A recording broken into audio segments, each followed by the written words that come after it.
Professor Yunus যেদিন ঈদের মাঠে হাত যারা ছুঁইতে পারছে তারা সবাই বলছে যে স্যার আর 5 বছর 5 বছর। কেন সবাই এরকম আহ্বান জানাচ্ছে, আকুতি জানাচ্ছে? কারণ এই একটা মানুষ অনেকদিন পর মানুষকে মানুষের মর্যাদা দিতে পারছে। সপ্তাহের মধ্যে চীনের প্রেসিডেন্ট, ভারতের প্রধানমন্ত্রী সব মিলায় উনি তো মোটামুটি ম্যাসাকার করে ফেলছে আর কি। উনি একেবারে তরুণদের মতোই একই গতিতে উনি দৌড়ে যাচ্ছেন। তো জিংলুর যে কাদের লোক, এই চিপ রেটের বিদেশি এজেন্সিদের এজেন্ট, এদের থেকে সাবধানে থাকতে হবে আমাদের। কিন্তু কথা হচ্ছে জিল্লুর আসলে কাদের পারপাস সার্ভ করে। ডক্টর ইউনূস গত 8 মাসে তার যে ব্যক্তিগত যে ক্যারিশমা, তার ব্যক্তিগত যে যোগাযোগ, তার ব্যক্তিগত যে উদ্যোগ, এই উদ্যোগগুলোই তিনি ইতিমধ্যে একটি ক্যারিশম্যাটিক নেতায় পরিণত হয়েছেন। বাংলাদেশের সকল পর্যায়ে তার যে গ্রহণযোগ্যতা ইতিমধ্যে তৈরি হয়েছে, সেই বিষয়টি নিয়ে আজকে আমরা কথা বলবো। কারণ ডক্টর ইউনূসের এত পজিটিভ এবং এত ক্যারিশম্যাটিক বিভিন্ন সিদ্ধান্তের পরও এবং সাফল্যের পরও বাংলাদেশের এক শ্রেণীর মিডিয়া এই বিষয়গুলোকে নিয়ে খুব বেশি আলোচনা করছে না। সাধারণ মানুষের মুখে মুখে ছড়িয়ে পড়ছে সবকিছু। তো এই বিষয়গুলো নিয়ে আজকে আমরা একটু কথা বলবো, সার্বিক পরিস্থিতি নিয়ে একটু কথা বলতে চাই। আমার সঙ্গে যোগ দিচ্ছেন আপনাদের অত্যন্ত প্রিয় মানুষ, কোনো বিশেষণহীন ভাবেই ডাক্তার পিনাকি ভট্টাচার্য। যদিও তিনি লিখেন না, পিনাকিদা আপনাকে স্বাগত। এবং আমার সঙ্গে যোগ দিচ্ছেন আপনাদের আরেক প্রিয় মানুষ ইলিয়াস হোসেন। ইলিয়াস, স্বাগত জানাচ্ছি আপনাকে। আসসালামু আলাইকুম। তো দাদা, আসলে এই ধরেন ডক্টর ইউনূসের যে ক্যারিশমা গত 8 মাসে আমরা দেখছি আর কি, প্রত্যেকটা জায়গায় যে সাফল্য, এক সপ্তাহ মানে সর্বশেষ তো ধরেন 1 সপ্তাহের মধ্যে চীনের প্রেসিডেন্ট, ভারতের প্রধানমন্ত্রী সব মিলায় উনি তো মোটামুটি ম্যাসাকার করে ফেলছে আর কি। সবাই বলতেছিল যে নরেন্দ্র মোদী হয়তো দূরে সরে যাবে, কথা বলবে না, গুরুত্ব দিবে না, আনইলেক্টেড ইত্যাদি ইত্যাদি অনেক রকমের প্রচারণা আমরা দেখলাম। তো সকল শত্রুর মুখে ছাই দিয়ে মোটামুটি ডক্টর ইউনূস তার আপন মহিমায় ক্রমাগত উজ্জ্বল হয়ে উঠছেন। কারো কারো পাথর চাপা বুকে পাহাড় হয়ে গেছে কিনা আমাদের সন্দেহ। পাথর চাপা যে বুকে ছিল সেটা হয়তো এখন পাহাড়ে পরিণত হয়েছে। তো সবাই আসলে কিংকর্তব্য বিমূঢ় যে মানে সবাই ভাবছে আরে একটা ব্যাংকার, ইকোনমিস্ট, এত বয়স্ক একজন মানুষ কি আর করবে, মানে দেখি না কয়দিন কি হয়, দেখি না কি করে, এই করতে করতে কিন্তু ডক্টর ইউনূস সবাইকে টেক্কা দিয়ে দিয়েছেন।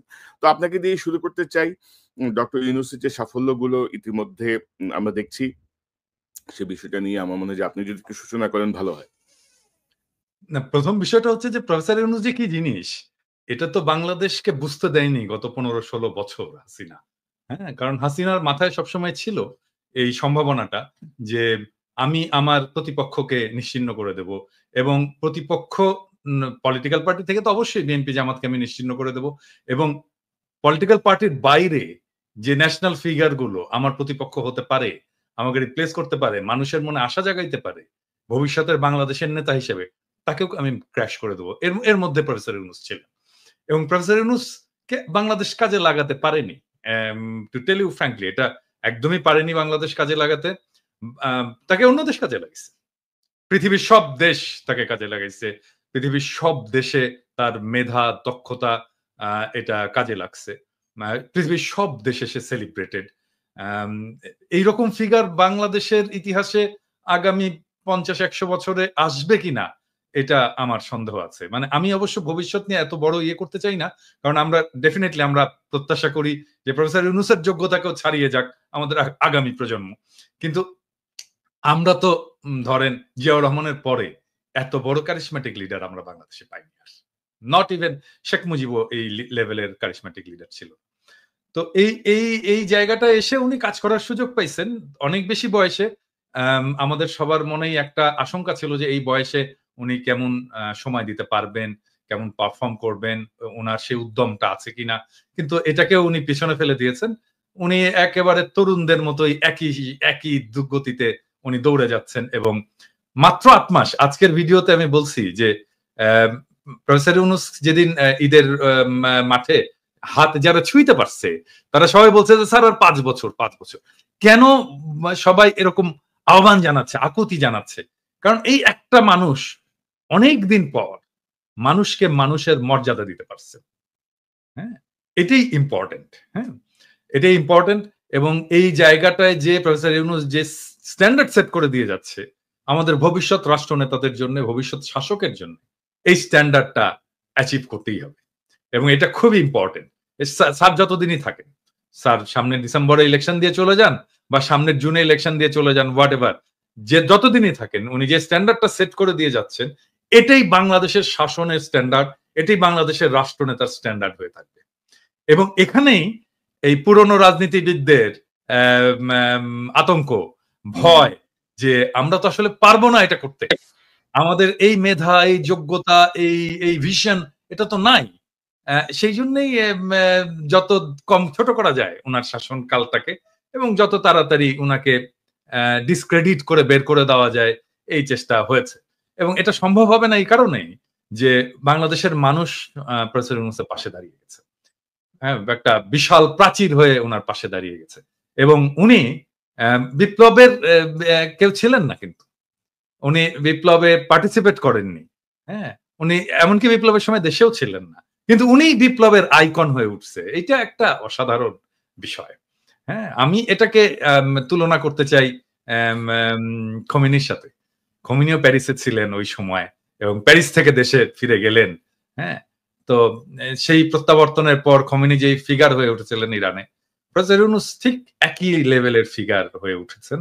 এবং আমি আশা করি যে দুইটা জিনিস আছে, সেটা হচ্ছে যে এক, যেখানে আমি মনে করি যে যেখানে আনকম্প্রোমাইজিং প্রফেসর ইউনূস, সেটা হচ্ছে শেখ হাসিনা এবং আওয়ামী লীগের বিচার, এবং ২ নাম্বার হচ্ছে যে ভারতের সাথে ভারতের সামনে মাথা উঁচু করে দাঁড়ানো।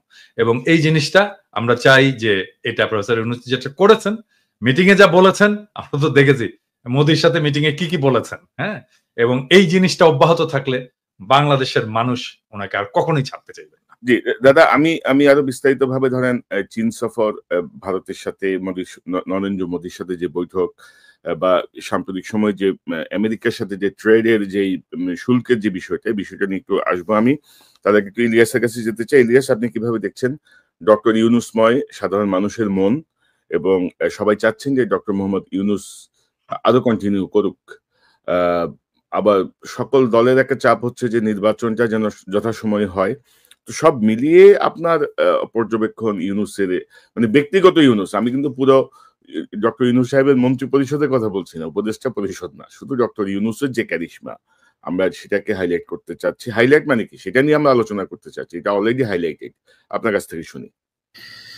জি, বিষয় হচ্ছে যে আমরা একটা বিষয় মনে পরিষ্কার করা দরকার। ধরেন সারা দেশে এখন একটা পরিস্থিতি তৈরি হয়েছে যে ডক্টর ইউনূস আর বিএনপিকে মনে হচ্ছে মুখোমুখি দাঁড় করানো হয়েছে। এই জায়গাটা মনে হয় আমাদের পরিষ্কার করা উচিত। আমরা আলাদাভাবেও যখন কথা বলি, আমরা জানি যে এই দেশে মানে একটা আনইলেক্টেড গভর্নমেন্ট বেশিদিন থাকতে পারে না, এটা থাকা সম্ভবও না। আলটিমেটলি একটা নির্বাচিত সরকারকেই ক্ষমতায় আসতে হবে, তাদেরকেই দেশ চালাতে হবে, এবং যে কথাটা ডক্টর মোহাম্মদ ইউনূসও বলেন। কিন্তু পরিস্থিতিটা এখনকার যে অবস্থা, ধরেন আমাদের স্বাভাবিক নির্বাচন হয় নাই, স্বাভাবিকভাবে দেশ চলে নাই, এখনো পর্যন্ত যদি আওয়ামী লীগের বিভিন্ন ফেসবুক, তাদের যেই প্রোপাগান্ডা সেলগুলো আছে, এবং ইন্ডিয়া তো সরাসরি তাদের হয়েই কাজ করছে, তাদের মূল টার্গেট হচ্ছে বাংলাদেশে ধরেন একটা জায়গায় যদি একটা ছোট মানে কোন একটা জনসমাবেশ হয়, সেখানে অন্তত 50% মানুষের মাথায় টুপি থাকবে। এটা আমাদের দেশের মানুষ যেহেতু মুসলমান, তারা মাথায় টুপি পরে, এটা আমাদের মানে একটা মানে ওই দেশের কালচার। এটা যে ধর্মীয় পোশাক তাই না, আমাদের কালচারে, আমাদের সংস্কৃতিতে পরিণত হয়েছে।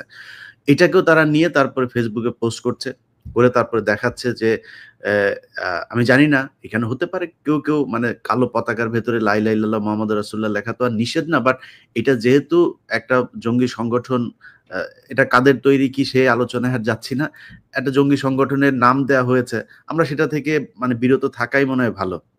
তারপরেও যদি নাকি তারা কেউ করে থাকে, কিংবা কোনো এজেন্সি যদি নাকি এটাকে উদ্দেশ্য প্রণোদিতভাবে করে থাকে, সেটা করে থাকতে পারে। কিন্তু আমাদের উদ্দেশ্য কি, আমরা কি আসলে আফগানিস্তান হইতে চাই? আমরা কি পাকিস্তান হইতে চাই? আমরা কি আইএসআই হইতে চাই না?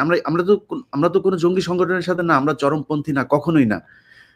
অথচ এইটাকে তারা পুঁজি করে সেই ছবিগুলোকে নিয়ে বিভিন্ন জায়গায় দেখানোর চেষ্টা করছে যে বাংলাদেশ হচ্ছে ইসলামী চরমপন্থীদের দখলে চলে যাচ্ছে।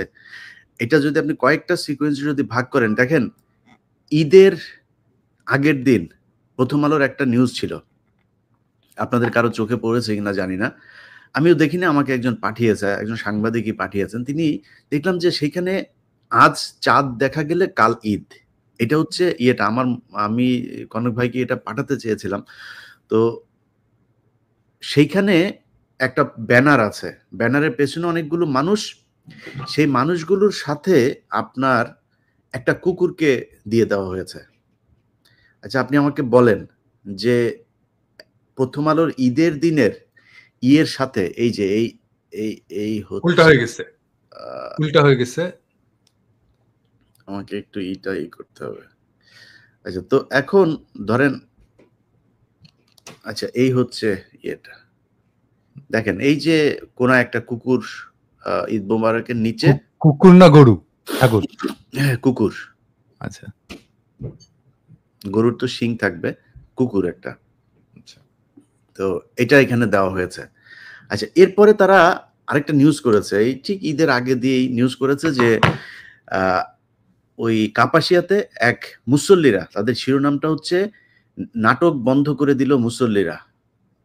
আচ্ছা, মুসল্লি মানে কি? বাংলাদেশে যারা নামাজ পড়ে তারা সবাই মুসল্লি, মানে মসজিদে নামাজ পড়তে গিয়েছে তারাই তাদেরকে মুসল্লি বলা হয়।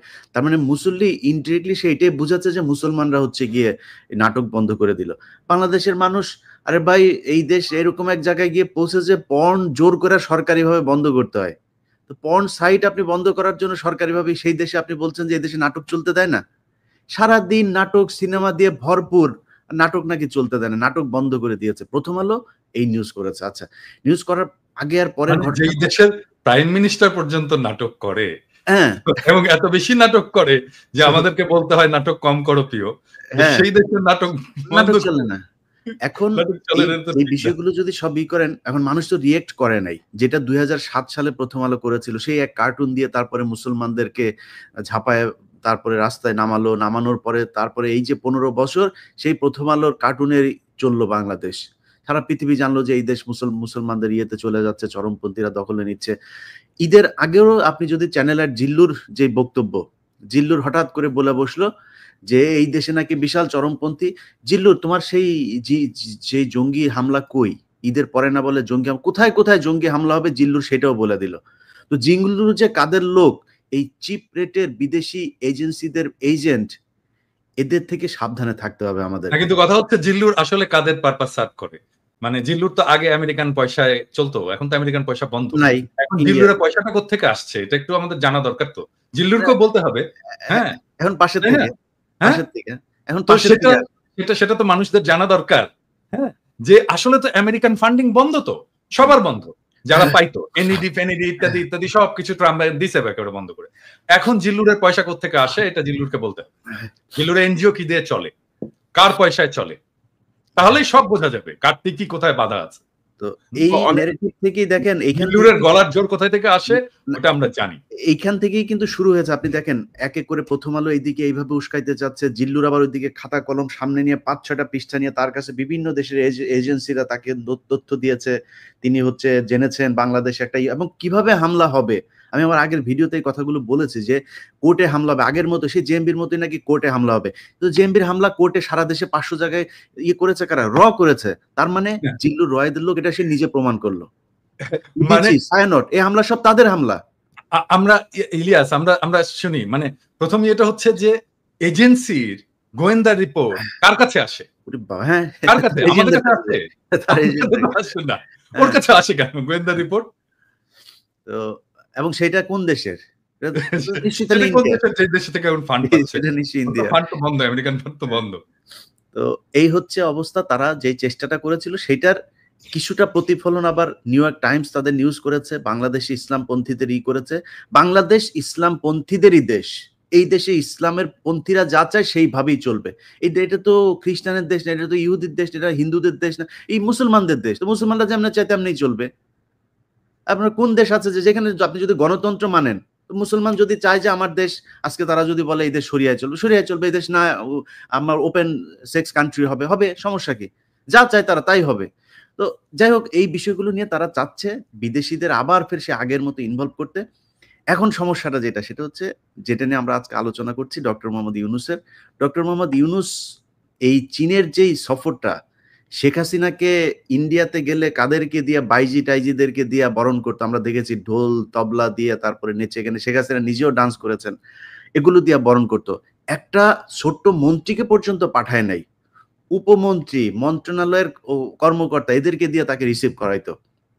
আমার বিশ্বাস করেন, মানে অন্তরটা একদম ভরে গিয়েছে যখন দেখলাম মোদি সহ পুরো ভেতরে থাকা লোকগুলো সব দাঁড়িয়ে গেল, ইউনুস ঢুকলো, মনে হলো আমেরিকার প্রেসিডেন্ট ঢুকলো অন্যান্য কয়েক দেশের, তাও সেই মানে বড় কোনো দেশ না, ওই D8 ওই টাইপের দেশ না, মনে হলো যেন এই আসিয়ান টাসিয়ান এই টাইপের কোনো সংস্থার ভেতরে আমেরিকান প্রেসিডেন্ট এসছে, তিনি আসার পরে সব দাঁড়ায় গেল, এরকম ভাবে তাকে সম্মাননা দেওয়া হলো। এটাকে নিয়ে আওয়ামী লীগের লোকজন নানান ধরনের তুচ্ছ তাচ্ছিল্য করে কথা বলার, অথচ ওনাদের নেত্রী বাথরুমের চিপায় ওই কার্পেট মানে করে ক্রস করে মাটি দিয়া খালি পায়ে দৌড় দিয়ে আসা চেষ্টা করেছে সাথে একটা ছবি তোলার জন্য। কত নাটক আমরা দেখেছি এই দেশে, ইউনুসকে তাদের ভাল লাগে না। তা আমার বক্তব্যের প্রথম পার্টটা আমি এটা দিয়ে শেষ করতে চাই, আমরা ইউনুসকে এই দেশে বিএনপির মুখোমুখি দাঁড় করাইতে চান। আলটিমেটলি এই দেশে নির্বাচন হবে, আমার মনে হয় নির্বাচন হলে তো বিএনপি ক্ষমতায় আসবে হয়তোবা, যদি জনগণ ভোট দেয়। কিন্তু এই মুহূর্তটা আমার মনে হয় ইউনুসকে দরকার, কারণ দেশের একটা স্টেবল পরিস্থিতিতে যাওয়া পর্যন্ত এই জঙ্গি নাটক টাটক এইসব, এই অর্থনৈতিক যে একটা মন্দা চলছে, সেগুলো থেকে বের হওয়ার জন্য ইউনুসকে দরকার। এবং আমার ব্যক্তিগত মতামত, আমি মনে করি বিএনপি যদি ক্ষমতায় আসেও, যদি ইউনুস রাজি থাকে, ওনাকে প্রেসিডেন্ট বা কোনো একটা পদ তৈরি করে তারপর রাখা উচিত, যেটা একটা মেন্টর হিসাবে কাজ করবে, মানে সর্বোচ্চ সম্মানের একটা জায়গায় থাকবে। যে যেমন ধরেন ব্রিটিশ রানী এখনো পর্যন্ত রানী, তার তো কোনো পাওয়ার নাই, কিছুই নাই, কিন্তু তারপরেও তার সম্মান সবার চাইতে উপরে, ওরকম ভাবে রাখা যাইতে পারে। এটাতে আমাদের আন্তর্জাতিকভাবে ইউনুসকে যেই অবজ্ঞা করা হয়েছে, তাকে আমরা এতদিন ধরে, যেটা দাদা বললেন, কাজে লাগাইতে পারি নাই, আমরা মনে হয় তাকে পুরোপুরি কাজে লাগাইতে পারি। আর এই ডক্টর কনক সারোয়ার, পিনাকি ভট্টাচার্য কিংবা ইলিয়াস এই 5 বছর ধরে এই সোশ্যাল মিডিয়াতে আছে, যেহেতু এখনো বিক্রি হয় নাই, নতুন করে বিক্রি হওয়ার কিছু নাই। ইলিয়াস, এই আমি অন্য প্রসঙ্গে যাওয়ার আগে আপনি যে কথাটা বললেন, অনেকে দর্শকের অনেক স্মৃতি থেকে ছুটে গেছে, এটা দেখতেছে আমার কাছে এখানে আছে, যে শেখ হাসিনার এই যে ঘাটের উপর দিয়ে হেঁটে যে বাইডেনের কাছে যাওয়ার এই যে মনোযোগ আকর্ষণের যে চেষ্টা, হ্যাঁ, এইটা এই দর্শকদেরকে একটু আবার দেখাই দিলাম আর কি, যে তাদের প্রিয় নেত্রী হাসিনা, আওয়ামী লীগের প্রিয় নেত্রী কি না করছে ক্ষমতায় টিকে থাকার জন্য, তাই না, মনোযোগ আকর্ষণের জন্য নানাভাবে আর কি। তো তো দাদা, এই যে আমি তো আপনার কাছ থেকে একটু জানি যে সাম্প্রতিক সময়ে কিন্তু এই যে মার্কিন যুক্তরাষ্ট্রের যে ট্যারিফ শুল্ক, এটা কিন্তু আমার মনে হয় যে আমি নন টেকনিক্যাল পার্সন, কিন্তু এট এ গ্ল্যান্স আমার দেখে মনে হয়েছে যে এটা সমাধান করা খুব বেশি কঠিন কিছু না। অলরেডি তারা মিটিং করেছেন এবং সিদ্ধান্ত নিয়েছেন, বেশ কিছু ইফেক্টিভ সিদ্ধান্ত আমার মনে হয়। কারণ প্রেসিডেন্ট ট্রাম্প কিন্তু যেই দেশ যত শুল্ক নিচ্ছে তার 50% তাদের উপর ইম্পোজ করে দিচ্ছে। তো আমার মনে হয় যে এটা সমাধান করা বাংলাদেশের জন্য খুব কঠিন কিছু হবে না। তো সার্বিকভাবে আপনি চীন সফর, ইন্ডিয়ার প্রাইম মিনিস্টারের সঙ্গে বৈঠক এবং এই যে ট্যারিফ, এটা নিয়ে যদি একটু সংক্ষেপে যদি আপনার বিষয়টা বলেন, দর্শকদের জন্য একটু বুঝতে সুবিধা হবে যে আপনার। আমরা অনেকদিন আগে থেকেই বলে আসতেছি যে গ্লোবাল ইকোনমি সেন্টারটা শিফট হয়ে যাবে চায়নাতে, মানে আমাদের অঞ্চলে, এবং আমাদের প্রক্সিমিটির কারণে চায়নার এই গ্রোথ এবং এই গ্লোবাল ইকোনমির লিডারশিপের সুবিধা নিয়ে আমরা আমাদের অর্থনীতিকে নতুন করে গড়ে তুলতে পারি এবং আমরা চীনের সাথে সাথে আমাদের গ্রোথটাকে অ্যাডভান্স করতে পারি। সেজন্য চীনের সাথে আমাদের খুবই ভালো একটা সম্পর্ক, অর্থনৈতিক, রাজনৈতিক, বাণিজ্যিক সম্পর্ক, সামাজিক সম্পর্ক এবং পিপল টু পিপল যে সম্পর্ক, সেটাকে আমরা গড়ে তুলতে পারি। এবং সেই জন্য আমি বাংলাদেশের তরুণদেরকে আজ থেকেই বলি যে, যেমন ধরেন আমাদের আগের জেনারেশন যেটা ভুল করেছে আর কি, সেটা হচ্ছে ইংরেজি না জানা। ইংরেজি থেকে দূরে থাকার কারণে আমরা গ্লোবাল কমিউনিটির সাথে সেভাবে মিশতে পারিনি।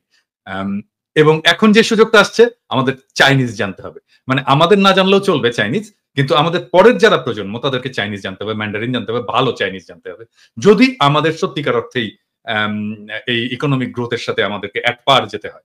এটা হচ্ছে নাম্বার 1 ইস্যু। নাম্বার 2 ইস্যু হচ্ছে যে পৃথিবী আর আগের হিসাবে তার চলবে না। মানে ধরেন এই 70 দশকের আগের হিসাবে চলবে না।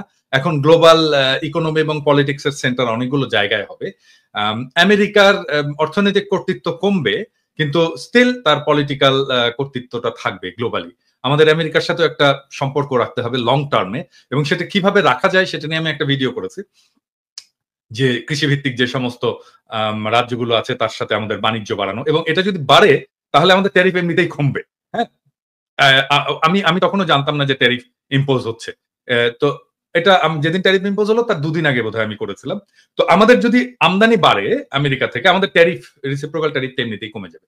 এটা নাম্বার 1। আর নাম্বার 2 হচ্ছে যে এটা মাঝে, মাঝে বলি আরকি যে আমার পেশার একটা গুরুত্বপূর্ণ অংশ হচ্ছে প্রবলেম সলভিং, মানে আমি যে কাজটা করি আরকি। সমস্যার সমাধান করা আরকি। সেজন্য আমি আমার এপিসোড গুলোতে খুব অনেক প্রবলেমের খুবই মানে out of the box solution দেই, এবং এই ট্যারিফ বাড়ানোর ফলে আমাদের সামনে একটা ইউনিক অপরচুনিটি তৈরি হয়েছে। আমি এইখানে এটা বলতে চাচ্ছি না কারণ এই জন্য না যে চাই না সেটা না। আমি একটা এপিসোড করেছি কারণ এটা এক্সপ্লেইন করতে হবে যে আসলে কি করা যায় এবং কি করলে এই প্রবলেমটাকে আমি অপরচুনিটিতে শিফট করতে পারি। মানে বিজনেসে আমরা যা করি আরকি, যে প্রবলেম আমরা অ্যান্টিসিপেট করি আগে, এবং এই প্রবলেমটাকে কিভাবে আমি সুযোগ হিসেবে ব্যবহার করতে পারি। এটাই বিজনেসের মূল আরকি, কি বলবো এটা কি। তো যেহেতু আমি বিজনেসের লোক, আমার মাথায় ওইটাই সবসময় ঘুরতে থাকে যে সমস্যা কি হতে পারে, এটাকে আমি কিভাবে অপরচুনিটিতে শিফট করতে পারি। এই প্রবলেমটা আমাদের যে কি সিরিয়াস একটা অপরচুনিটি না, আমি কিন্তু খুবই হ্যাপি। এবং এইটার জন্য যেই সিদ্ধান্তটা নিতে হবে, এটাতে প্রফেসর ইউনূসকে নিজেকে ইনভলভ হতে হবে। শুধু নিজেকে না, আর একটা সিনারিও ইভ্যালুয়েশন করতে হবে, এবং এটার জন্য ইন্টারন্যাশনাল এজেন্সিকে কাজে লাগাতে হবে। যেমন ধরা যাক বিসিজি বা পিডব্লিউসি, এদেরকে ইনভলভ করতে হবে। করে আমরা যদি মোটামুটি 1-1.5 মাসের মধ্যে আমরা যদি সমস্ত অ্যানালাইসিস কমপ্লিট করে একটা ফার্ম ডিসাইসিভ ডিসিশন নিতে পারি, তাহলে বাংলাদেশের চেহারা পাল্টে যাবে, জাস্ট যদি এই ট্যারিফটা এরকম থাকে। হ্যাঁ, তো এটা কালকে আসবে সম্ভবত এপিসোডটা। এবং আমি বাংলাদেশের মানুষদেরকে বলবো আরকি, জনগণকে বলবো যে দেখেন, পৃথিবীতে কোনো সমস্যা না। হ্যাঁ, যদি আমরা সিচুয়েশনটাকে খুব ভালোভাবে ইন্টেলেকচুয়ালি অ্যানালাইসিস করতে পারি এবং তার ভিত্তিতে আমি একটা অ্যাকশন নিতে পারি। এবং বাংলাদেশে এত ব্রাইট ছেলেরা আছে না ইয়াং জেনারেশনে, যে এদের সামনে কোনো সমস্যা হয়ে থাকবে না। হ্যাঁ, আমরা তো বুড়া হয়ে গেছি। ধরেন আমাদের চিন্তা হয়তো একটু পুরনো হবে, কিন্তু আমরা যদি একটু ধরে দিতে পারি যে কোন রাস্তায় যেতে হবে, হ্যাঁ, তাহলে দেখবেন যে আরো ইনোভেটিভ সলিউশন বের করে ফেলে দিতে পারবে আমাদের। তবে দাদা আমি দাদা মনে করি যে ধরেন আমরা ধরেন ইন্ডিয়া থেকে যে চাল, গম বা এই জাতীয় খাদ্যশস্য আমরা যে আমদানি করি, এগুলো ইন্ডিয়া থেকে বন্ধ করে আমাদের আমেরিকা কেন্দ্রিক হওয়া উচিত। তাহলে কোয়ালিটিও বাড়বে। মানে আমাদের মানে ইন্ডিয়ান ডিপেন্ডেন্সি থেকে বের হয়ে আসাটা খুব জরুরি আমাদের জন্য। এবং গত এই 54 বছরে ইন্ডিয়ার যেই আধিপত্য আমরা বাংলাদেশিদের উপর দেখছি আর কি, সকল ক্ষেত্রে।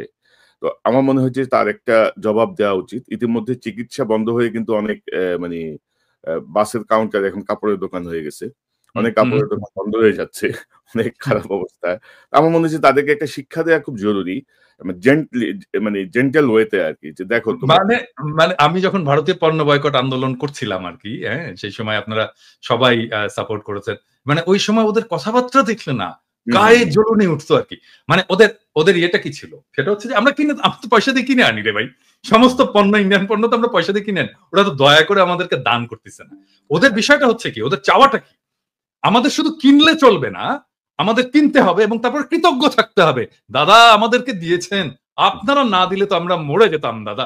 এইটুকু শোনে না, সেই জন্য ওদের গায়ে জ্বলুনি। এবং আমার এমন মেজাজ দাদা ওইদিন ওদের দেশের একটা চ্যানেলেই আপনার করতেছে, ওই যে ওই পাগলার চ্যানেল, ওই যে মলম বিক্রেতার চ্যানেলে, হ্যাঁ, ওরা উস্কাইতেছে যে কি হয়েছে, যে বাংলাদেশিরা এই যে আসে না, তো সমস্যা কি হয়েছে, আমাদের তো ওদেরকে আমাদের বন্ধ করতে হবে, বাংলাদেশে আসা, ওরা এই দেশে এসে চিকিৎসা নিয়ে যায়, এই সেই। পাশের থেকে আরেকটা আবার দৌড়ে আসছে, বুঝছেন, খাওয়া হাগা সব বন্ধ করে দেবেন নাকি আমাদের? আসতে বলছেন ওদের যে অবস্থা খারাপ। আমরা দাদা যদি খালি চীন, পাকিস্তান, এদিকে 2 দেশের সাথে যদি পাকিস্তানের চিকিৎসা ব্যবস্থাও অনেক ভালো, এবং চীন যেটা আমি যে এটা দেখলাম, এখানে আপনার ওদের একটা হসপিটালের একটা ফ্লোর ওরা বাংলাদেশের জন্য ছেড়ে দিতে চাইছে, এবং চীনের মানুষের যেই চিকিৎসার যে খরচ তার চাইতে তারা কম নিবে। তারপর চিটাগাং এর সাথে একটা বোধহয় স্পেশাল ওরা একটা রুটও করতেছে ফ্লাইটের জন্য, যেহেতু আমাদের মানে স্থল পথে যাওয়ার সুযোগ নাই। এবং সেটা খুব চিপ রেটে করার জন্য এই মুহূর্তে বাংলাদেশের সাথে চীনের যে বিমানের টিকিট ভাড়া বোধহয় একটু বেশি, এটা চিপ করার জন্য ওরা একটা কাজ করতেছে। অনেকগুলো কাজ করে আসে এবং স্টুডেন্টদেরকে ওইখানে পাঠানোর জন্য আরো বেশি আমি মনে করি টেকনোলজিতে করার জন্য ওদের যেই এখানে হার্ভার্ড যা যা আছে MIT এদের চাইতো আমার মনে হয় অনেক বেশি আপনার কি বলে চীনের ওদের ইউনিভার্সিটির মান কোনো অংশে কমা না, তো সেখানে পাঠানো যাইতে পারে। মানে ইলিয়াস, ধরেন যে মানে ইন্ডিয়ান দাসত্বের চেয়ে আমি মনে করি যে চীনের সাথে বন্ধুত্ব বা আমেরিকার সাথে বন্ধুত্ব অনেক বেশি গুরুত্বপূর্ণ হবে বাংলাদেশের জন্য। এবং আমরা যে চিকিৎসার জায়গাটা যেহেতু তারা জোর করে, আমাদের চিকিৎসার যে অধিকার, এটা তো বিশ্বব্যাপী মানবাধিকারের অন্যতম একটা অংশ বিষয়, তাই না?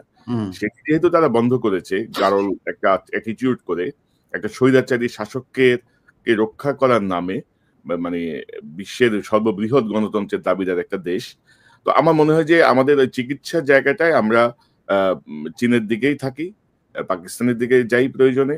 আর আমাদের দেশে তামিম ইকবালের চিকিৎসার পরে আসলে চিকিৎসকদের প্রতি অন্যরকম একটা আস্থা বেড়ে গেছে। না কনক, মানে আমাদের তো কিছু চিকিৎসার প্রবলেম আছে, এটা আমাদেরকে স্বীকার করতে হবে। বিং এ ডক্টর, এটা আমি সবসময় আত্মসমালোচনা হিসেবেই দেখি। হ্যাঁ, কিন্তু বাংলাদেশের চিকিৎসা ব্যবস্থাকে ঢেলে সাজাতে বড় জোর খুব বেশি হলে, মানে বাংলাদেশের থেকে যাবে না তো কোথাও, বরং বাংলাদেশে আসবে চিকিৎসা করতে। এটা করতে হলে বড় জোর 10 বছর সময় লাগবে। মানে ধরেন আমি যদি দেশে যাই 10 বছর যদি কাজ করতে, সরকারে থাকতে হবে না, সরকারে থাকার দরকার নেই, সরকারের বাইরে থেকে যদি আমি 10 বছর কাজ করতে পারি না, বাংলাদেশের হেলথ সিস্টেম একদম পুরো পাল্টায় দেওয়া সম্ভব। হ্যাঁ, এবং বাংলাদেশের মানুষজন বাইরে থেকে চিকিৎসা করতে আসবে। সমস্যাটা কোথায় হয় আসলে, মানে আমি বলি, মানে বিং এ ডক্টর, আমি আসলে এই জায়গাটা ডাক্তারদেরকেও আমি বলবো এটাকে করার জন্য, এটাকে হৃদয়ের সাথে উপলব্ধি করার জন্য। হ্যাঁ, একজন মানুষ যখন চিকিৎসকের কাছে আসে, সে ভয়ানক অসহায় হয়ে আসে, এবং এই সময় সে চায় চিকিৎসক আমার কথা শুনবে। অনেক কথা আছে যেটা বলে, যেটা হয়তো শোনার দরকার নাই, আমার অ্যাজ এ ডক্টর আমার হয়তো শোনার দরকার নাই, প্রাসঙ্গিক না, কিন্তু সে কথা বলতে চায়, শোনাতে চায়। হ্যাঁ, এই কথাটা শুনতে হবে, সময় গেলেও শুনতে হবে। হ্যাঁ, এবং আমি প্র্যাকটিস করি না, কিন্তু আমি যদি প্র্যাকটিস করতাম তাহলে আমি কি করতাম, আমি পেশেন্টের সব কথা বলা শেষ হয়ে গেলেও আমি বলতাম, আর কোনো সমস্যা আছে, আর কিছু বলবেন, আর কিছু। হ্যাঁ, এইরকম করে আমি শুনে নিতাম একদম শেষ পর্যায়ে পর্যন্ত। এবং পেশেন্টের কথা যদি শোনা যেত সমস্ত, তাহলেই দেখতেন যে আমাদের রোগীরা স্যাটিসফাইড হয়ে যেত। এটা একটা বিষয়। আর 2 নাম্বার হচ্ছে যে আমাদের হেলথের মধ্যে কিছু মাফিয়া ঢুকেছে। হ্যাঁ, মাফিয়া এটা সব ব্যাপারে, যেমন হসপিটাল মাফিয়া হয়েছে, তারপরে ফার্মাসিউটিক্যালসে মাফিয়া হয়েছে, হেলথ ইকুইপমেন্টসে মাফিয়া হয়েছে। আমি একটা এক্সাম্পল দিই আপনাদেরকে। ধরেন বাংলাদেশে আপনি একটা পেসমেকার বসাবেন আপনার বুকে। আপনি পেসমেকার বাংলাদেশে তো হয় না, এটা কিনে আনতে হয়, বাইরে থেকে ইম্পোর্ট করতে হয়। তো আপনার বুকে যে পেসমেকারটা বসানো হবে, আপনি ধরে নিতে পারেন যে 90% ক্ষেত্রে ওই পেসমেকারটার যা দাম, আমি এখন জানি না কত দাম, ধরেন এটার দাম ধরেন 3 থেকে 4 লক্ষ টাকা। এই 4 লক্ষ টাকা যদি দাম হয়, তাহলে ডাক্তার সাহেব ওইখান থেকে 70 থেকে 80 হাজার টাকা কমিশন পাবে। হ্যাঁ, আমার সাথে চ্যালেঞ্জ করতে এসেন না ডাক্তার সাহেবেরা এবং ডিভাইস কোম্পানিরা, চ্যালেঞ্জ করতে এসেন না, আমি একেবারে খাইয়া দিব কিন্তু। হ্যাঁ, তো তাহলে এই যে 70 হাজার টাকা গেল, এই টাকাটা তো পেশেন্টের পকেট থেকে গেল। এবং এটা তো ডাক্তারের দরকার ছিল না, কারণ ডাক্তার তো ডিভাইসের মালিক না, ডিভাইসের মালিক তো ডিভাইস কোম্পানি, ডিভাইসের একটা দাম আছে, তৈরি হয়েছে, এবং এই দামটা আমি পেশেন্টের পকেট থেকে বের করে আমি ডাক্তারকে দিয়ে দিলাম। এবং এই জন্যই বাংলাদেশের চিকিৎসা খরচটা স্কাই রকেট হয়ে গেছে। হ্যাঁ, শুধু তাই না, মানে হসপিটালে যদি আইসিইউ ইন্টেনসিভ কেয়ার ইউনিটে কোনো পেশেন্টকে কোনো ডাক্তার রেফার করে, সেই ডাক্তার ওই বেডের একটা ভাড়ার অংশ পায়। হ্যাঁ, সেই জন্য ইন্টেনসিভ কেয়ার ইউনিটে যখন পেশেন্ট থাকে, বিশাল একটা বিলের বোঝা তার কাঁধে চাপে। সো এই যে হেলথ মাফিয়া যেভাবে ধরেছে বাংলাদেশের হেলথ সেক্টরকে, এইটা থেকে মুক্ত করার জন্য একটা খুব স্ট্রং অ্যাক্টিভিজম দরকার, স্ট্রং পার্সোনালিটি দরকার, যাকে আসলে খাইয়া দিতে পারবে না এই মাফিয়া ইন্ডাস্ট্রি। হ্যাঁ, দেশে আমি ফিরে গেলে আর কি, হ্যাঁ, মানে আমার সামনে এসে হয়তো মাস্তানি করতে পারবে না আর কি, আই বিলিভ যে এই মাফিয়া গ্রুপ। এবং এটাকে বন্ধ করতে না পারলে আপনি এই হেলথে রিফর্ম করতে পারবেন। মাফিয়াদেরকে বন্ধ করতে হবে, মাফিয়াদেরকে খাইয়া দিতে হবে, মাফিয়াদেরকে খাইয়া দেওয়ার মতো ক্ষমতা বান কাউকে এটাকে ড্রাইভ করতে হবে। হ্যাঁ, সেটা যেই করুক, হ্যাঁ, সেটা আমি তাকে সাপোর্ট দেই বা আমরা সবাই মিলে তাকে সাপোর্ট দেই বা সে নিজেই এটাকে ড্রাইভ করবে। দাদা আরেকটা বিষয় আমি জাস্ট আপনার সঙ্গে যোগ করি, ধরেন মেডিকেল রিপ্রেজেন্টেটিভ মানে যে পরিমাণ ঘুষ দেয় ডাক্তারদেরকে, গাড়ির বাড়ি থেকে শুরু করে মানে চেম্বার সাজাই দেওয়া পর্যন্ত, এবং ভালো ওষুধ কিন্তু বাংলাদেশে তৈরি হয়, খুবই ভালো মানের ওষুধ, আন্তর্জাতিক মানের ওষুধ কিন্তু বাংলাদেশ ম্যানুফ্যাকচার করে, কিন্তু এমআররা যে ডাক্তারকে ঘুষ দিয়ে মানে তার কোম্পানির ওষুধ লিখতে বাধ্য করে, মানে এই যে অনৈতিক যে কাজগুলো, আমার তো মনে হয় যে খুব রিসেন্ট যদি ধরেন এই কমিশন বাণিজ্য আর এমআরদের এই অ্যাক্টিভিটি বন্ধ করা যায়, চিকিৎসা ব্যবস্থায় ধরেন 50% একটা ডেভেলপমেন্ট আমরা দেখতে পাবো। এটা হচ্ছে কি, এটা সামগ্রিক মেধাহীনতার বিষয়। মানে আমিও তো এখানে ফার্মাসিউটিক্যাল কোম্পানিতে কাজ করি, তাই না?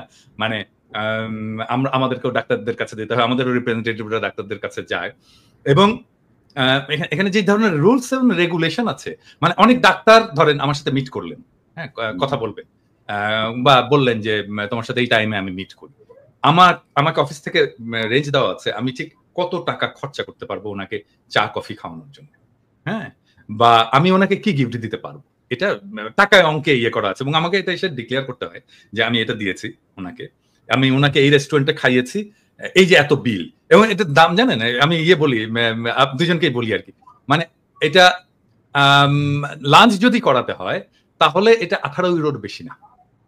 18 ইউরোতে লাঞ্চ হয় কোনো ইউরোপে? হয় না তো, ভালো লাঞ্চ তো হয় না, তাই না?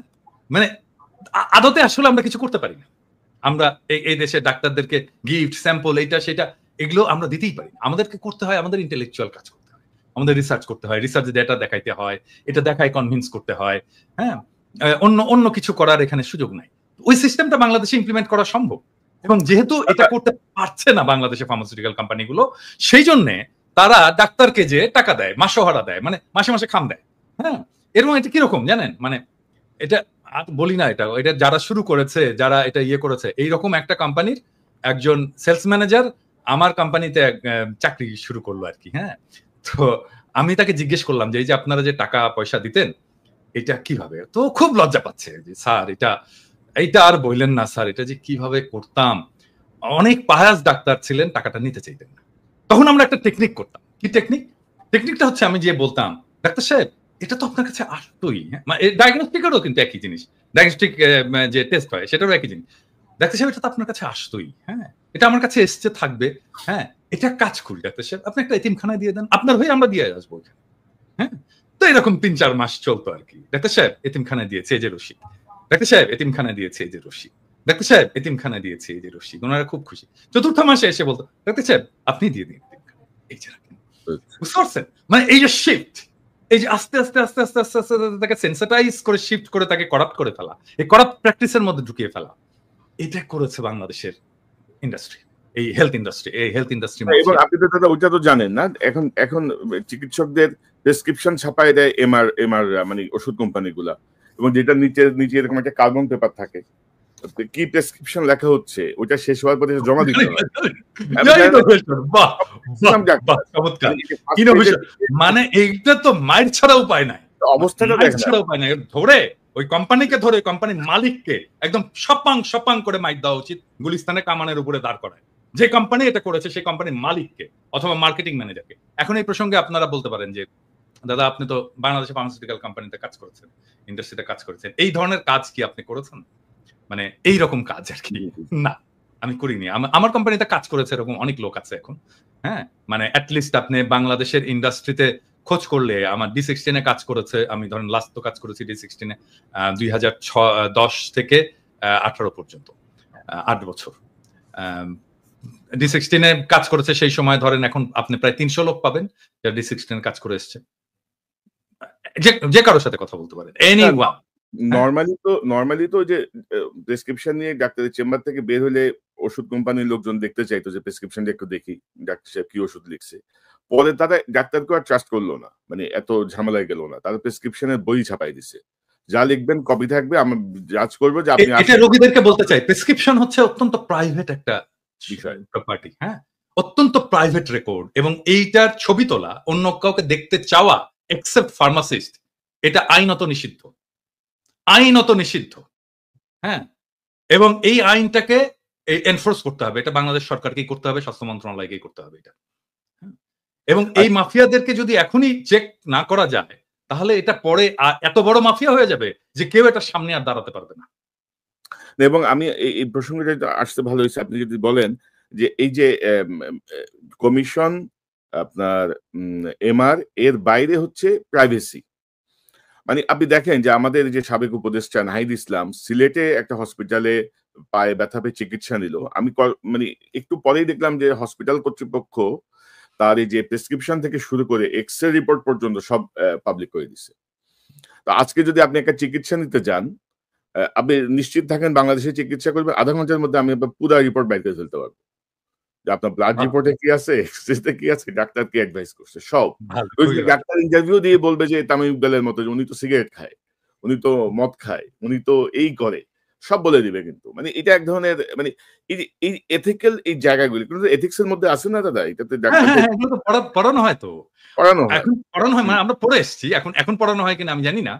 কিন্তু আমরা পড়ে এসেছি। হ্যাঁ? আমরা পড়ে এসেছি এবং আমাদেরকে ওথ নিতে হয়, একটা শপথ নিতে হয়। হ্যাঁ? এবং সেই শপথের মধ্যে এই রোগীর প্রাইভেসির বিষয়টা আছে। এটা আমরা বলতে পারি না। এটা কোন ডাক্তার বলতে পারে না। এবং আমি আসলে অবাক হইছি যে একটা অপারেশন টেবিলে নাহিদ বসে আছে এবং ছবি তোলা হচ্ছে। নাহিদেরও উচিত হয়নি ছবি তুলতে দেওয়াটা। No way. হ্যাঁ? এটা তো যে তামিম ইকবাল আইসিইউতে ডাক্তাররা তার ছবি তুলতেছে, ভিডিও করতেছে, ডাক্তার বা হসপিটালের লোকজন, আমি জানি না এক্স্যাক্টলি ডাক্তার কিনা। কিন্তু এগুলো তো অন্যায়, এগুলো তো রোগীর প্রাইভেসি লঙ্ঘন। এবং ভবিষ্যতে তামিম ইকবাল বা একটু পরিচিত রাজনীতিবিদ বা অন্য কেউ এই বাংলাদেশে চিকিৎসা না করার আরেকটা অন্যতম কারণ হচ্ছে তার প্রাইভেসি থাকবে না। তার অনেক ধরনের সমস্যা থাকতে পারে, সেই সমস্যা গোপন থাকবে না। ডাক্তার অন্তত তার বউরে যায় বলবে যে আজকে তো পিনাকি ভট্টাচার্য আসছিল, আরে জানো না এই সমস্যা। বুঝছেন তো? তার বউ আবার ধরেন এটা রাষ্ট্র হয়ে যাবে পরের দিন স্কুলের বান্ধবীদের কাছে, মানে অভিভাবক বান্ধবীদের কাছে। তো দাদা আমরা একটু আমরা একটু ইয়েতে থাকি, আরেক প্রসঙ্গটা ইয়ে না করি যে ধরেন সামনে সরকার কিন্তু বিএনপি সরকারই, মানে বিএনপির বাইরে কিন্তু নতুন কোন দল রাষ্ট্র ক্ষমতায় যাবে এটা ভাবার কোনো সুযোগ কিন্তু নাই, মানে আপাতত আর কি বাংলাদেশের যে প্রেক্ষাপট বা সবকিছু। কিন্তু সেখানে ধরেন বিএনপির মধ্যে এক ধরনের অস্থিরতা আমরা দেখছি।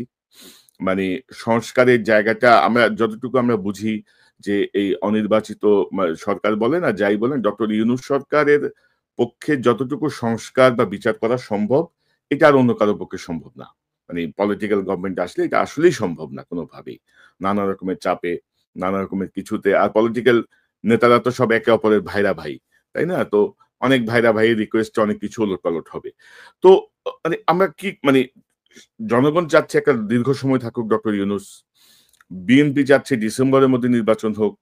এক হুজুর দেখলাম ওয়াজের মধ্যে বলতেছে ইউনূস সাহেব যতদিন বেঁচে থাকেন ততদিন যেন নির্বাচন না হয়। তো আবার ইউনূস সাহেবের প্রেস সেক্রেটারি আবার বলেছেন যে না ডিসেম্বরে নির্বাচন হবে। অর্থাৎ এক ধরনের একটা জটিল পরিস্থিতি তৈরি করা হচ্ছে। এবং এরকম একটা বিপ্লবের পরে আমি যদি সিরিয়ার দিকে তাকাই বা অন্যান্য বিপ্লবোত্তর দেশগুলোর দিকে তাকাই, তার প্রেক্ষাপটে আমাদের প্রেক্ষাপট কিন্তু অনেক বেশি মানে কি বলবো মানে মনে হচ্ছে যে বিপ্লবটা একটা পানি ভাত আর কি, এটা কিছুই না, এটা হইতেই পারে। মানে মানুষ এভাবে জীবন দিবে, মানুষ এভাবে অন্ধ হবে, পঙ্গু হবে, এটা সব খুবই স্বাভাবিক। তো আপনি আপনার কাছ থেকে একটু শুনি, তারপর ইলিয়াসের কাছে যাব। না, প্রথম বিষয়টা হচ্ছে যে ডেফিনেটলি আমাদের একটা পলিটিক্যাল গভর্নমেন্ট আসতে হবে, সেটা আসবে। এবং এটা আমাদের সবারই প্রত্যাশা। এবং এটা যেটা কনক বললেন আপনি যে আগামী নির্বাচনে বিএনপি আসবে। আমরা তো মনে করি বিএনপি সর্ববৃহৎ দল, তারই আসা উচিত। সেটা ঔচিত্যের ব্যাপার আর কি। আসবে কিনা সেটা ডিপেন্ড করছে অনেকগুলো ফ্যাক্টরের উপরে। হ্যাঁ, আমি সেই ফ্যাক্টরগুলো একে একে আলাপ করব। অনেকে বলে যে আমি নাকি নির্বাচন চাই না, মোটেও না। বিষয়টা হচ্ছে কি যে শেখ হাসিনা তো সমস্ত সিস্টেমটাকে ডিস্ট্রয় করেছে। হ্যাঁ, সমস্ত সিস্টেম, মানে ইলেকশন কমিশন থেকে শুরু করে জুডিশিয়ারি, প্রশাসন, পুলিশ, আর্মি, কোন ইনস্টিটিউশন, স্টেট ইনস্টিটিউশন বাকি নাই। সব ইনস্টিটিউশনকে ডিস্ট্রয় করেছে। এখন এই সিস্টেমটাকে তো ফাংশনিং করতে হবে, এটা যেন কাজ করে। হ্যাঁ, ধরা যাক যে আমি একটা সবাইকে বলি, যে বিএনপিকেও বলি যে যেই নির্বাচন আপনারা লাস্ট হারলেন, মানে যেই নির্বাচনটা মইনু আহমেদ এবং ফখরুদ্দিনের অধীনে হলো আর কি, যে নির্বাচনে আপনারা হারলেন এবং লজ্জাজনক ভাবে হারলেন, খুবই কম আসন পেলেন, ওই নির্বাচনের যে মেকানিজম, ওই নির্বাচনের পরের যে প্রশাসন, আর্মি, সেটা কি ইন্ট্যাক্ট আছে, নাকি তার চাইতেও প্রো ইন্ডিয়া, প্রো হাসিনা হয়েছে? আমার প্রশ্ন এটা। মানে যেই নির্বাচনে আপনারা হারলেন, যেখানে আপনারা শেখ হাসিনা ক্ষমতায় আসলো প্রথম 1/11 এর পরে, ওই নির্বাচনে যেই সেট আপ ছিল প্রশাসন এবং আর্মিতে, স্পেসিফিক্যালি আর্মিতে, সেই সেট আপটা কি আরো প্রো ইন্ডিয়া হয়েছে, নাকি প্রো ন্যাশনালিস্ট হয়েছে? প্রো ইন্ডিয়া হয়েছে, ঠিক তো? আরো খারাপ হয়েছে। তাহলে আপনি ওই ওই র্যাঙ্ক অ্যান্ড ফাইল এটাকে ইয়ে রেখে আপনাকে কিভাবে হারানো হয়েছে এটা আপনি বলেন। বিএনপি আপনাকে হারানো হয়েছে কিভাবে? খুবই কেয়ারফুলি ইয়ে ডিজাইন করা হয়েছে, কনস্টিটিউশন ডিজাইন করা হয়েছে, এবং এটা বিএনপিরাও স্বীকার করতে বাধ্য হবে ওই নির্বাচনে কারচুপি হয়েছে। ওই নির্বাচনে এমন ভাবে কারচুপি করা হয়েছে যেন বিএনপি একটা লজ্জাজনক হার হয় বিএনপির। হ্যাঁ, এবং এটা বিএনপিকে স্বীকার করতে হবে। আর স্বীকার যদি না করে তাহলে তো আমাদের বলার কিছু নাই, তাই না? তো ওই সেট আপটা আরো খারাপ হয়েছে, এবং এটা তো আর্মি করছে, ওটা তো আর্মি করছে। তখন তো একটা আর্মি গভর্নমেন্ট, তো মইনু এবং ফখরুদ্দিনের গভর্নমেন্ট তো আর্মি গভর্নমেন্ট। আর্মি এই ইঞ্জিনিয়ারিংটা করছে, ইলেকশন ইঞ্জিনিয়ারিংটা। ওই আর্মিটা আরো খারাপ হয়েছে, ওর ভেতর থেকে ন্যাশনালিস্ট এলিমেন্ট আরো বাইরে চলে গেছে। এখন তো এটা মোরাললেস প্রো কি বলবো ইন্ডিয়ান আর্মি। তো এই আর্মি একটা ফেয়ার ইলেকশন দেবে? হ্যাঁ, মানে করতে দেবে? এইটা বিশ্বাস করেন? সম্ভব না, করতে দেবে না। হ্যাঁ, আমরা যদি ফেয়ার ইলেকশন হয়, আমার মনে হয় যে ধরেন এটা বিএনপির এটা বিএনপির জরিপ, ব্রেইন দেখছে তো, আমরা সবাই দেখছি। ব্রেইনের জরিপে ফেয়ার ইলেকশন হইলে মানে মানুষ বলছে যে আমরা 41% বিএনপি কে ভোট দেবে, অ্যাবসলিউট মেজরিটি হয় বিএনপি। কিন্তু আরো কিছু আছে ওইখানে। আচ্ছা আমি বলি, আমি গতকালকে একটা পোস্ট দিছিলাম, গতকাল না পরশুদিন, যে জামাতে ইসলামের ভোট কত? জামাতে ইসলাম 300 আসনে ইলেকশন করছিল এরশাদ পড়ার পরে 91 সালে প্রথম। এখানে ভোট পেয়েছিল তারা 12.3% সম্ভবত। এবং ওই সময় যদি আমরা সমস্ত ইসলামপন্থী দলগুলোর ভোটগুলো দেখি, তাহলে আমরা দেখবো 14% মতো তারা ওই ভোটটা, এবং ওই ভোটটা ভালো ভোট হয়েছিল। হ্যাঁ, এবং 14% কিন্তু একটা খুবই সিগনিফিকেন্ট নাম্বার। এখন অনেকে বলেন 2%, 3% জামাতের ভোট, 4% ন। তারা সব আসনে নির্বাচন করেনি, তারা কিছু আসনে নির্বাচন করেছিল। ওইটাকে এক করে আমি ন্যাশনাল গড় করে বলি যে 3%, কিন্তু সবগুলো আসনে যখন করেছে তখন তার প্রায় 12.5%-এর মতো ভোট ছিল। বিএনপির যে জরিপ, এটাতে দেখা গেছে যে জামাতের ভোট আসবে 31%-এর মতো। এখন ধরে ছাত্রদের ভোট ওখানে কত আসবে? দেখেছে 5%-এর মতো ভোট আসবে। তো আমরা যদি অন্য সমস্ত ফোর্স, বিএনপির বাইরে অন্য সমস্ত ফোর্সের একটা যদি লুজ অ্যালায়েন্স হয়, তাহলে বিএনপি একটা খুবই শক্ত প্রতিদ্বন্দ্বিতার মধ্যে পড়বে।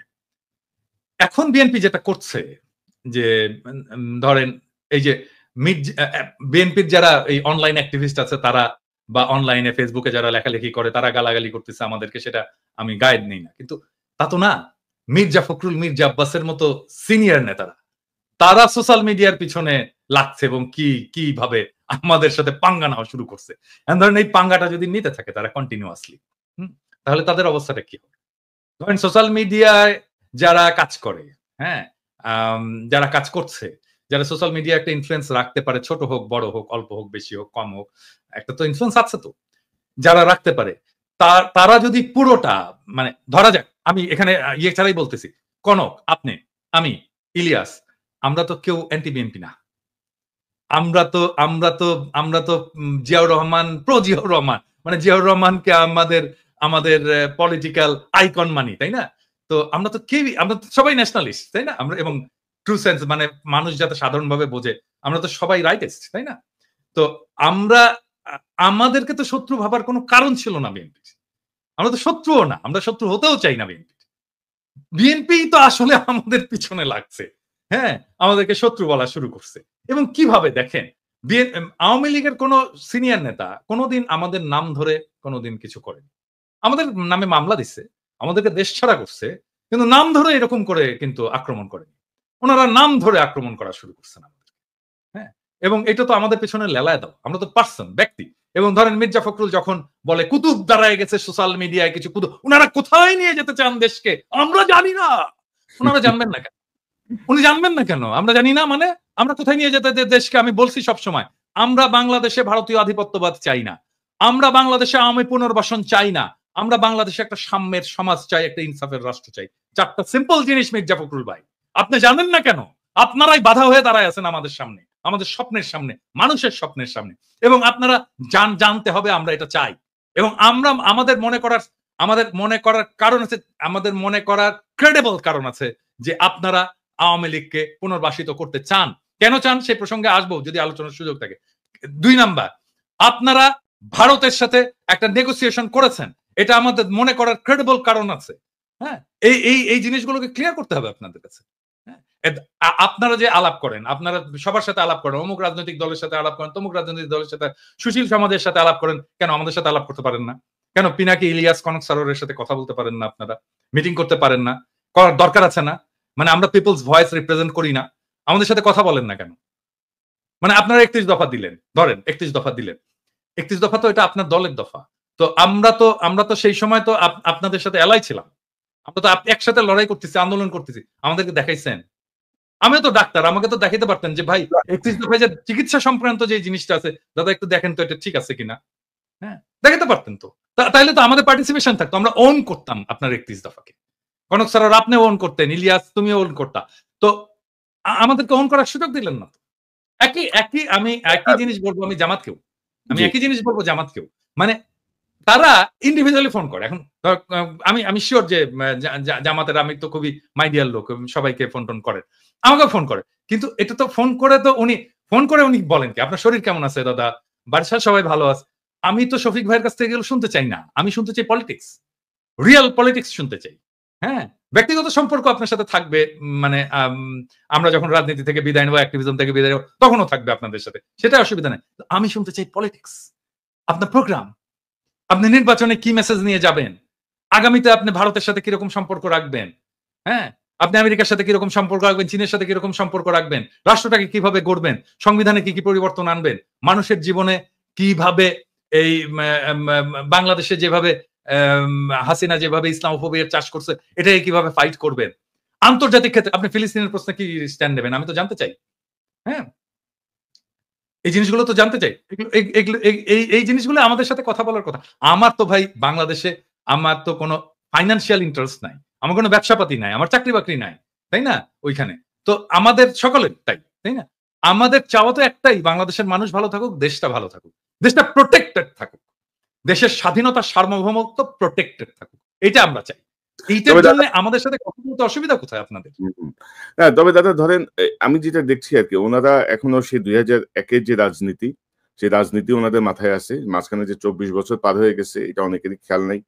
এবং ধরেন যে ওনারা ওই যে কথায় ধরেন আওয়ামী লীগের স্টাইলে আর কি, যে আমার পক্ষে না, আমার পক্ষে বলতেছে না, বা আমার যে দাবি সেটা সমর্থন করতেছে না, তার মানে এ হচ্ছে আমার বিপক্ষে, এ আমার বিপক্ষে দল, এ আমার ক্ষতি চায়, এরা এই করতে চায়, ওই করতে চায়। এবং আপনি দেখবেন যে একটা সময় আওয়ামী লীগ যে ভূমিকা ছিল, ক্রমশ বিএনপি সংঘবদ্ধভাবে সেই ভূমিকা অবতীর্ণ হচ্ছে। আর কিছু কিছু নেতা ওই যে হাসিনার স্টাইলে বলার চেষ্টা করছেন, বা কেউ বলছেন যে ইউটিউব নাকি আমরা করতেছি, টাকা কামাচ্ছি। আরে বেটা, তুই একটা কমিটি বাণিজ্য করে যে টাকা কামাস, আমরা 1 মাসে ইউটিউব করে তার 10 ভাগের 1 ভাগ আমাদের এই ফান্ডে ঢুকে না, আমরা পাই না। বা আমাদের আমি বলি, ইলিয়াস আমাকে ওর দুঃখের কথা বলতেছিল যে ওর কত টাকা ওর ধার, এবং ওর পিছনে কিভাবে ইয়ে গুলো, মানে কনক আমি তো এখানে রিফিউজি হয়ে ঢুকছি।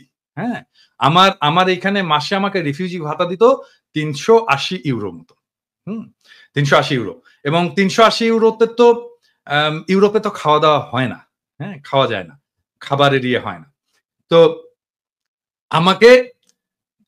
আমাকে ইয়ে করতে হতো যে আমি কিভাবে 380 ইউরোর মধ্যে খাবার আছে, খাবার ছাড়াও তো আরো কিছু, চুল কাটতে হয়, তাই না, আমাকে জামা কাপড় কিনতে হয়, এই জিনিসগুলো তো আছে। তো এই সমস্ত বাদ দিয়ে আমি চেষ্টা করতাম যে 200-250 ইউরোর মধ্যে যেন আমি খেতে পারি, সেটাও কিন্তু সম্ভব হতো না। এবং আমি কি করতাম জানেন, আমি এই যে সবাই জানি যে ডিপার্টমেন্টাল স্টোর গুলোতে, সুপার মার্কেটে নেয়ার এক্সপায়ারি প্রোডাক্ট গুলো খুব কম দামে রাখে আর কি, কম দামে মাংস টাংস সবজি ইত্যাদি রেখে দেয়, একটা স্পেস আছে যেখানে নেয়ার এক্সপায়ারি জিনিসটাকে খুব অল্প দামে। আমি ওই জিনিসগুলো কিনে খাইছি আমি রিফিউজি লাইফে। হ্যাঁ, কেউ কোনোদিন জিজ্ঞেস করেনি যে আপনি কিভাবে আছেন, আপনি কিভাবে চলে, আপনি কিভাবে পান? আপনার আপনার আপনার আপনি আপনি আপনার খাওয়া-দাওয়া কিভাবে? আপনি কি খাইছেন আজকে? না তখন তো দাদা উনাদের ওই ইনকামটা ছিল না। এখন যে ইনকামটা হয়েছে যে বলেছেন যে আপনাদের প্রয়োজন হলে চাঁদা তুলে আপনাদেরকে দিবেন। এটা তো ছিল না তখন উনাদের। আমাদেরকে চাঁদা তোলার যদি উনার সামর্থ্য থাকে, চাঁদা তুলে উনি শহীদ পরিবারগুলোকে দিক। এখনো তো দিতে হয় আমাকে। আমাকে ভাই, দিতে হয়। আমি তো কয়েকটা এই শহীদ এই পরিবারের চাঁদাটা দায়িত্ব আসলে নিচ্ছি। কোন চাঁদাটা আমি বুঝতে পারিনি। এটা কি এমনিতেই মানে মানুষের কাছে চেয়ে নাকি যে এই চাঁদা নিয়ে মানুষ এখন কথা বলছে বিভিন্ন টেম্পো স্ট্যান্ড কিমি বলে এগুলোর ওই চাঁদা কিনা এটা আমাদের জানা না উনি তো মির্জা আব্বাস তো প্রথম থেকে চাঁদাবাজ। উনার যে সম্পদ আজকে তো ভিডিও করছে, আমি জানি না দেখছো কিনা। উনার যে হিস্ট্রি, ওনাকে দেখাতে হবে উনি কিভাবে ব্যাংকের মালিক হইছেন। এই জন্য না যে উনি আমাদের বিরুদ্ধে বলছেন। নো, এটা প্রত্যেককেই দেখাতে হবে। মানে নির্বাচন আসুক, প্রত্যেকে নির্বাচনের যারা prominent candidate, respective of Jamaat, BNP, যে দলই হোক না কেন, সেই দলের, এমনকি এনসিপি, ছাত্রদের দল, প্রত্যেককে দেখাতে হবে যে তুমি যে নির্বাচনের খরচটা করছো, তোমার যে সম্পদ, এই সম্পদের উৎসটা কোথায়, এটা দেখাতে হবে। ইলিয়াস, আপনার কাছে শুনি। আর দাদা, আপনি তো আপনার কথা বললেন, আমার বিষয়, আমরা তো ইলিয়াস আর আমি তো কাছাকাছি একই শহরে পাশাপাশি থাকি। মানে স্ট্রাগলটা কিভাবে হয়েছে, কাউকে কখনো কি পাশে পাইছি আমরা? এখন যত বড় বড় মসমস কথা বলতে, নো ওয়ান, কিভাবে আমরা করছি, কিভাবে আমরা মানে এত কিছুর পদ্ধতিতে কাজ করে যাচ্ছি, মানে সেই জায়গাটায় ধন্যবাদ না দিয়ে মুখে মুখে বলছে আহা উহু বলছে, কিন্তু এই যে হ্যাঁ কোনো সাপোর্ট তো নাই। এখন তো তারা মোটামুটি হুমকির মধ্যে রাখছে আর কি, মানে তারা আমাদেরকে খায় ফেলাবে। এবং সেই সময় বুঝছেন, মানে সেই সময় যদি কেউ দাওয়াত দিত না, আমি কিন্তু হ্যাংলার মতো খাইতে যেতাম, কারণ ওই যে একবেলা খাবারের খরচ আমার কমবে। হ্যাঁ, অনেকের ইয়েতে যেতাম, যে যেই খাবারের দাওয়াত দিত আমি যেতাম, যে খাইতাম। দাদা, আমি তো মানে ইলিয়াস যে খুব ভালোভাবে জানে, আমি তো আমেরিকা যে আসতেছি, আমি এসে ইলিয়াসের এখানে উঠছি। মানে ইলিয়াস আমার 3 মাস আগে মাত্র আসছে। মাত্র $1000 পকেটে নিয়ে আমি এই বিদেশে চলে আসছি, কারণ আমার যা জমাজাতি যা ছিল সব তো আমার মামলা মোকদ্দমা সবকিছু পিছনে গেছে। এবং আমার এই 9 বছরে আমেরিকার লাইফে আমার এখন পর্যন্ত যে লোন, মানে এগুলো কিভাবে শোধ করবো, এগুলো মাঝে মাঝে যখন চিন্তা করি আমি খুব অস্থির হয়ে উঠি। আচ্ছা, যাই হোক, এগুলা ব্যক্তিগত বিষয়, এগুলো না বলি। ইলিয়াস, আপনি কিভাবে দেখছেন এই যে ধরেন, আমি যেটা বলছিলাম যে রাজনীতিবিদ যে এখনো মনে করছে 2001 সালের তারা আছে, নতুন যে 7 কোটি ভোটার, এই বিষয়টা তাদের মাথায় আদৌ কাজ করছে কিনা, এইরকম একটা বিপ্লব তারা বুঝতে পারছে কিনা যে নতুন প্রজন্ম আসলে কি চায়, সেই জায়গাটায় ধরেন আমরা ডক্টর ইউনূসকে সমর্থন করছি, কারণ তিনি যেন একটু সংস্কারটা করে দিয়ে যান, হাসিনার বিচারটা করে দিয়ে যান। সেই জায়গাটায় আপনার পর্যবেক্ষণটা, আপনার বক্তব্যটা একটু শুনি আমরা। ইলিয়াস, আনমিউট করেন। আমার অ্যালার্জিতে খুব সমস্যা হচ্ছে, খুব শর্টে বলে শেষ করি। সেটা হচ্ছে যে ধরেন আমি কথাগুলি কখনো বলি নাই। আজকে যেহেতু 3 জন আছে তো 3 জনকে নিয়েই কথাগুলো বলি। ধরেন পিনাকিদা যে কথাটা বলল যে আমরা বিএনপির শত্রু না। আমরা জিয়াউর রহমানের যে আদর্শ, সে আদর্শকে আমরা পছন্দ করি এবং সেই অনুযায়ী বাংলাদেশের রাজনীতি পরিচালিত হোক, সেটা আমরা চাই। খালেদা জিয়া দেশ চালিয়ে, তারেক রহমান তো দেশ চালান নাই কোনোদিন, যেহেতু খালেদা জিয়ার দেশ চালানো আমরা দেখেছি। খালেদা জিয়ার যেই পদ্ধতি, খালেদা জিয়া এই দেশকে নিয়ে ভারতের ব্যাপারে তার যেই চিন্তা চেতনা পলিসি ছিল, সেটাকেও আমরা একদম 100% আমরা সাপোর্ট করি।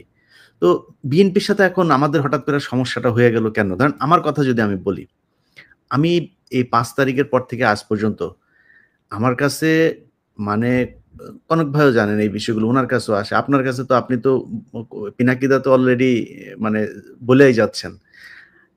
বিভিন্ন জায়গা থেকে অভিযোগ একটাই, যারা আওয়ামী লীগের লোকজনের সাথে মিলেমিশে থাকতো তারা এখন উপরে। তারা এখন ওই চাঁদাবাজিগুলো করছে, তারাই সবকিছু দখল নিয়ে তাদের মতো করে চালাচ্ছে। সব জায়গায় একই অবস্থা। বিশ্বাস করেন বিএনপির ভাইয়েরা, আমার কাছে যত জেলার যত আসনের খবর আমার কাছে এসছে, আমি যদি একটা একটা করে খালি আমার আসনের কথা বলি, আমার চুয়াডাঙ্গারই যে অবস্থা, সেটা নিয়ে আমার সবকিছু করা শেষ, নিউজ বানানো শেষ, খালি দিচ্ছি না আপনাদের জন্য। কেন জানেন? কারণ আমরা যদি এখন বিএনপিকেই করি, ধরেন বিএনপি চাঁদাবাজি নিয়ে কথা হচ্ছে, আপনি অস্বীকার করতে পারবেন? আমরা বলি না, আমার চ্যানেলে আমি মনে হয় না আমি কেউ কোনোদিন শুনেছেন আমার মুখ থেকে আমি বলেছি যে বিএনপি চাঁদাবাজি করছে, কিন্তু করছে না। আপনি নিজে চিন্তা করেন না, আজকে দেশের যে অবস্থা, ডক্টর মোহাম্মদ ইউনূস থাকবে না, একটা নির্বাচন দিবে, আপনাদের একটা শক্তিশালী একটা অপোজিশন আছে। আপনাদের সেই কম্পিটিটররা এত শক্তিশালী যে সোশ্যাল মিডিয়াতে যদি আপনি আজকে জামাত ইসলামের একটা পোস্ট করেন, বিএনপির একটা পোস্ট করেন, আমি মানে মিথ্যা কথা বলছি না। আমি একদম সত্য, আপনারা দেখেন সোশ্যাল মিডিয়াতে। সব জায়গাতে দেখি বিএনপির লোকজন ওইখানে হারে। হয়তো হইতে পারে যে শিবিরের লোকজন বোধহয় বেশি এই অ্যাক্টিভ সোশ্যাল মিডিয়াতে, হইতে পারে এটা একটা কারণ। কিন্তু আপনার মাঠের কথাও তো চিন্তা করতে হবে। একটা অপোজিশন তো আছে। এরকম তো না যে শেখ হাসিনার মতো 2014, 18, 24 নির্বাচনের মতো আপনি নির্বাচন করবেন। সেটা তো সম্ভব না। আপনাকে তো ফাইট করতে হবে। যদি ফাইট করতে চান, যেই এলাকায় গিয়ে আপনি ভোটটা চাবেন, ওই বাজারটাই যে একটু শোনেন তো মানুষের কাছে, যে কারা চাঁদাবাজি করছে। আপনি ধরলাম আপনার দল খুব ভালো, কোনো সমস্যা নেই। আপনার দলের নাম ভাঙাচ্ছে তো। তারেক রহমান লন্ডনে বসে থেকে তারপরে তার কাছে যেটারই খবর আসে সে ওইটাকে বহিষ্কার করে। ইলিয়াস, আমি একটু যোগ করি। আপনারা দেশে থেকে কি করেন? ইলিয়াস, আমি একটু যোগ করি। গত ৮ মাসে প্রায় ১৭০০ নেতাকে বহিষ্কার করেছে বিএনপি। কিন্তু হ্যাঁ। বিভিন্ন জায়গা থেকে অভিযোগ আছে যে ভাই অনেকেই করছে যাদের কোনো পদ নাই, যাদেরকে বহিষ্কারের কোনো সুযোগ নেই। এবং মানে তারা যেগুলো আওয়ামী লীগ করতো। তারা আগে আওয়ামী লীগের সাথে ছিল। সেই মানুষগুলোকে ই করছেন। এখন এই যে জিনিসগুলো হচ্ছে, এটা তো আপনার দলের সমস্যা হচ্ছে। আমরা তো চাই যে বিএনপি ক্ষমতায় আসুক। কারণ হচ্ছে বাংলাদেশের ভারতের ব্যাপারে বিএনপির যে অবস্থান, আমাদের অবস্থান সেম। আমরা তো চাই আপনারা আসেন। কিন্তু আপনারা যদি নাকি দেশের ভেতরে আপনাদের এই ইমেজ তৈরি করেন, তাহলে তো আপনাদের সমস্যা হবে। আপনাদের সমস্যা হলে আমাদের সমস্যা হবে। যে যেইভাবেই বলেন, ডক্টর ইউনূসের অনেক বিষয়ে আমার এই মন্ত্রিসভা, ওনার যে উপদেষ্টা পরিষদ, আমি ফারুকী, তারপরে হচ্ছে গিয়ে আসিফ নজরুল, এদের কিনা আমার একদম চরম আপত্তি আছে। আমাদের অনেকের, সারা দেশের মানুষের আছে আপত্তি। আমরা ওইখানে তাদের নিয়ে সমালোচনা করি। কিন্তু দেখেন, এই যে আজকে যে আলোচনা, এই আলোচনার ভেতরে আমরা ডক্টর মোহাম্মদ ইউনূসের ব্যাপারে একটা বাজে কথা বলেছি? তার যে আমরা ফেসবুকে পোস্ট করেছে, চীনে গিয়ে তার যে সফলতা, থাইল্যান্ডে গিয়ে তার যে সফলতা, দেশে যে সফলতা দেখাচ্ছেন, রিজার্ভ নিয়ে, ঈদ নিয়ে, মনে হয় আজকে জীবনের প্রথম পুলিশ নিয়ে ভালো একটা রিপোর্ট করেছে। আমি কালকে আমার এখানে পোস্ট করেছি। কেন করলাম? এই সরকারকে আমরা চাই হাসিনা ছাড়া একটা অবস্থা বাংলাদেশে বিরাজ করুক। এখন আপনারা যদি মনে করেন, আপনাদের বিএনপির দেখেন কথাবার্তাগুলো দেখেন। আমরা ভারতের সাথে সমস্যা চাই না। আমরা আওয়ামী লীগের চাই না। আওয়ামী লীগ নিষিদ্ধ হোক চাই না। এটা নিষিদ্ধ হওয়া, আওয়ামী লীগের বিএনপির এবার এমপি হবে, এরকম লোকজনও টকশোতে যায় বলছে। উনারা কারা আওয়ামী লীগকে নিষিদ্ধ করা? মনে হচ্ছে উনি আওয়ামী লীগের একজন লোক। আপনাদের কথা তো জনগণের বিরুদ্ধে যাচ্ছে। আমি তো ফারজানা রূপা না, আমি তো শাবান মাহমুদ না, আমি ইকবাল সুবানো না। সো আপনি মনে করেন না আপনার কথাবার্তা জনগণের বিরুদ্ধে যাবে, আর আমার যে সম্মানটুকু আমি অর্জন করেছি সেটা আপনার কারণে ন্যাংটা হয়ে তারপরে আপনার দলের পক্ষে কথা বলতে হবে। এটা আমি বলবো না, কখনই বলবো না। আপনার বিরুদ্ধে বলছি না একটা কারণে, সেটা হচ্ছে যে আমরা চাই যে বিএনপি চুরি বাটপারি যাই করুক, ভারতের ব্যাপারে তাদের একটা অবস্থা, এবং তারেক রহমান যদি দেশে ফিরে যায় এই চিত্রটা পরিবর্তন হবে। ওই কারণে বলছি না, অন্য কোনো কারণ না। আপনাদের এই কেন্দ্রীয় নেতাদের অনেক ন্যাংটা করে দিতে পারি, খালি করি না ওই কারণে। তো আমাদের বিষয়টা বুঝতে হবে। আর পিনাকিদা আজকে একটা পোস্ট করেছে, সেই পোস্টার কথা বলি। ভারতের এইবার যেই 100টা এই যে ইন্ডিয়া অ্যালায়েন্স যেটা ছিল, এই কি বলে, কংগ্রেসের নেতৃত্বে যেটা ছিল, তাদের আমি মনে করি এই আসনের 50টা এনে দিয়েছে, ধ্রুবরাঠে এনে দিয়েছে। তো সোশ্যাল মিডিয়া কিন্তু ওয়ার্ক করে এখন, ইট ম্যাটার্স। অতএব আপনাকে মাথায় রাখতে হবে যে মানুষকে এত অবজ্ঞা করে কথাবার্তা বলা ঠিক না। মানুষ এখন ভোট চাইতে ঘরে ঘরে যাবে না। মানুষ সোশ্যাল মিডিয়াতে, ফেসবুক, ইউটিউবে মানুষ ভোট দেওয়ার সিদ্ধান্ত নেবে, তার মাথায় ঢুকবে কি হচ্ছে সব দেখে তো মানুষ। সো সমস্যাটা আপনাদের সমাধান করতে হবে। নতুন করে যাদেরকে বিএনপি মনে করে, বিএনপির বিশাল ধ্বজভঙ্গ বাহিনী একটা তৈরি করেছেন সোশ্যাল মিডিয়াতে, নিজেরা এসে তারপরে বলছে, তাদের অনেকে কান ধরে তারপরে উঠবোস করে এই আওয়ামী লীগের পক্ষে যোগ দিয়েছিল। আজকে যে মনির হায়দারের কথা বলেন, সেই মনির হায়দার 2 দিন আগে এখানে আওয়ামী লীগের লোকজনের সাথে বৈঠক করেছে। কার কার হত্যা মামলা থেকে করা যাবে তাদের তালিকা নিয়েছে, সেগুলো তিনি আশ্বাস দিয়েছেন বিবেচনা করা হবে তার প্রধান উপদেষ্টার সাথে কথা বলে। ছবি আছে, কালকে নিউজ দিব আমার। এটা কাদের সাথে? যুক্তরাষ্ট্র ছাত্রলীগের প্রেসিডেন্টের সাথে তার বাসায় বৈঠক করেছে তিনি, সেইখানকার ছবি আছে, কালকে যাবে আমার এখানে সেই নিউজ। এটা করছেন আপনি। শাহেদ আলম, সেই শাহেদ আলমকে কার লোক আমরা চিনি না? তারা এখন আপনাদের লোক, তারা এখন নাকি তারা বিএনপির পক্ষ নিয়ে কথা বলে। অথচ এই শাহেদ আলম কয়েকদিন আগে বলেছে তারেক রহমানকে সে চিনে না। কি যেন এই মনির হায়দার আর শাহেদ আলম দুইজন পাশাপাশি চেয়ারে বসে টক শো করেছে, যে কি যেন লন্ডনে কে যেন একজন আছেন, একজন আছে হ্যাঁ, হ্যাঁ, কে যেন একজন আছে সাধারণ সম্পাদক তারা নাকি আজকে যেন? বিএনপির লোক ভাই, হুম। আর আমরা হচ্ছে বিএনপি বিরোধী লোক। আরে ভাই আপনি আমারে ধাক্কাইলে তো মির্জা ফখরুল তো বিএনপি না, মির্জা ফখরুল নিজে আওয়ামী লীগের। সো মির্জা ফখরুল আমার ধাক্কাইলে কি আমি জিয়াউর রহমানকে অবজ্ঞা করে কথা বলবো? আমি খালেদা জিয়াকে অবজ্ঞা করে, তারেক রহমানকে অবজ্ঞা করে কথা বলবো? আপনি এত বলদ পেয়েছেন, কথা বলবো না, সমস্যা নাই, কিন্তু ধাক্কায় একদিকে পাঠান কেন রে ভাই? আমি জীবনে কোনদিন আওয়ামী লীগ করবো নাকি? আপনি যত কিছুই করেন, আনলেস আপনি ইন্ডিয়ার পক্ষে কোনো অবস্থান নিচ্ছেন, আপনার বিরুদ্ধে আমি কখনোই যাব না। চুরি আমি ৫ বছর আগেও বলেছি, আজকেও বলছি, ৫ বছর পরেও বলবো। চুরি বিএনপির আজকে অনেক জায়গায় ধরেন কিছু প্র্যাকটিক্যাল কথাবার্তা বলি। ধরেন একটা হাটের ইজারা আওয়ামী লীগের নেতাদের হাতে ছিল। আওয়ামী লীগ পলাতক। এখন ওই হাটটা তো চলতে হবে। হাট তো আর ডক্টর ইউনূস যা চালাবে না। স্বরাষ্ট্রমন্ত্রী চালায় না, বাণিজ্য মন্ত্রী চালায় না। তো হাটটা চালাবে কারা? এখন ইজারা যে নিয়েছিল সে পলাতক। আর বিএনপির লোকজন যা ওইখানে ওইটা দখলে নিয়েছে। তারা গিয়ে এখন ওইটার করে। এখন আপনার এগুলিরও চাঁদাবাজি হিসাবে মিডিয়াতে প্রচার করা হচ্ছে। এখন কেন প্রচার করা হচ্ছে? এর কারণ হচ্ছে কনক ভাই শুরুতে একটা কথা বলেছেন যে মিডিয়া সেইভাবে প্রচার করছে না। আপনি তো মিডিয়ায় সব জায়গায় তার লোক বসায় রেখেছেন। সে করবে কেন? সে তো বলে না, তার কাজ ছিল হাসিনার যখন কিনা বাথরুমের চিপায় বসে ওই যে সুনাকের সাথে ইয়ের মধ্যে সোফার চিপার মধ্যে বসে একটা ছবি দিল সারা দেশের, আরে বাবা বিরাট আকার। বাইডেন একটা সেলফি তুললো, সেটা নিয়ে কি মার্কেটিং করলেন? এখন করেন না কেন? ওরে নিয়ে ইউনুসে নিয়ে মানে চীন যে মানে সম্মান দিয়েছে, এটা যদি হাসিনারে দিত আর কি করতেন আপনারা? তো সেটা করে না কেন? এর করে না কারণ কি? কারণ কি ওই জায়গাগুলোতে এখনো তাদের লোক বসানো। ভাই ওইটা ঠিক করেন। ওগুলি যদি ঠিক করেন, পিনাকি, ইলিয়াস, কনক সারোয়ার এদের কাছে আসতে হবে না মানুষরে। আপনি যখন দেখবেন যে সোশ্যাল মিডিয়ার আমাদের ৫ মিলিয়ন সাবস্ক্রাইবার কেন? কিসের জন্য? মানুষ দেখছে কেন আমাদের ভিডিও? কিছু আছে নিশ্চয়ই। আপনি মানুষের যদি গলা টিপে, অনেক মানুষ আছে। আমি নাম আর আজকে ধরলাম না। এই যে মির্জা ফখরুলের ঘরজামাই ফাহাম আব্দুল সালাম থেকে শুরু করে বহুত আছে। আমারটা আমি বলছি, আমার বক্তব্য পিনাকিদা বা কনক সারোয়ারের না। আমারটা আমি বলছি।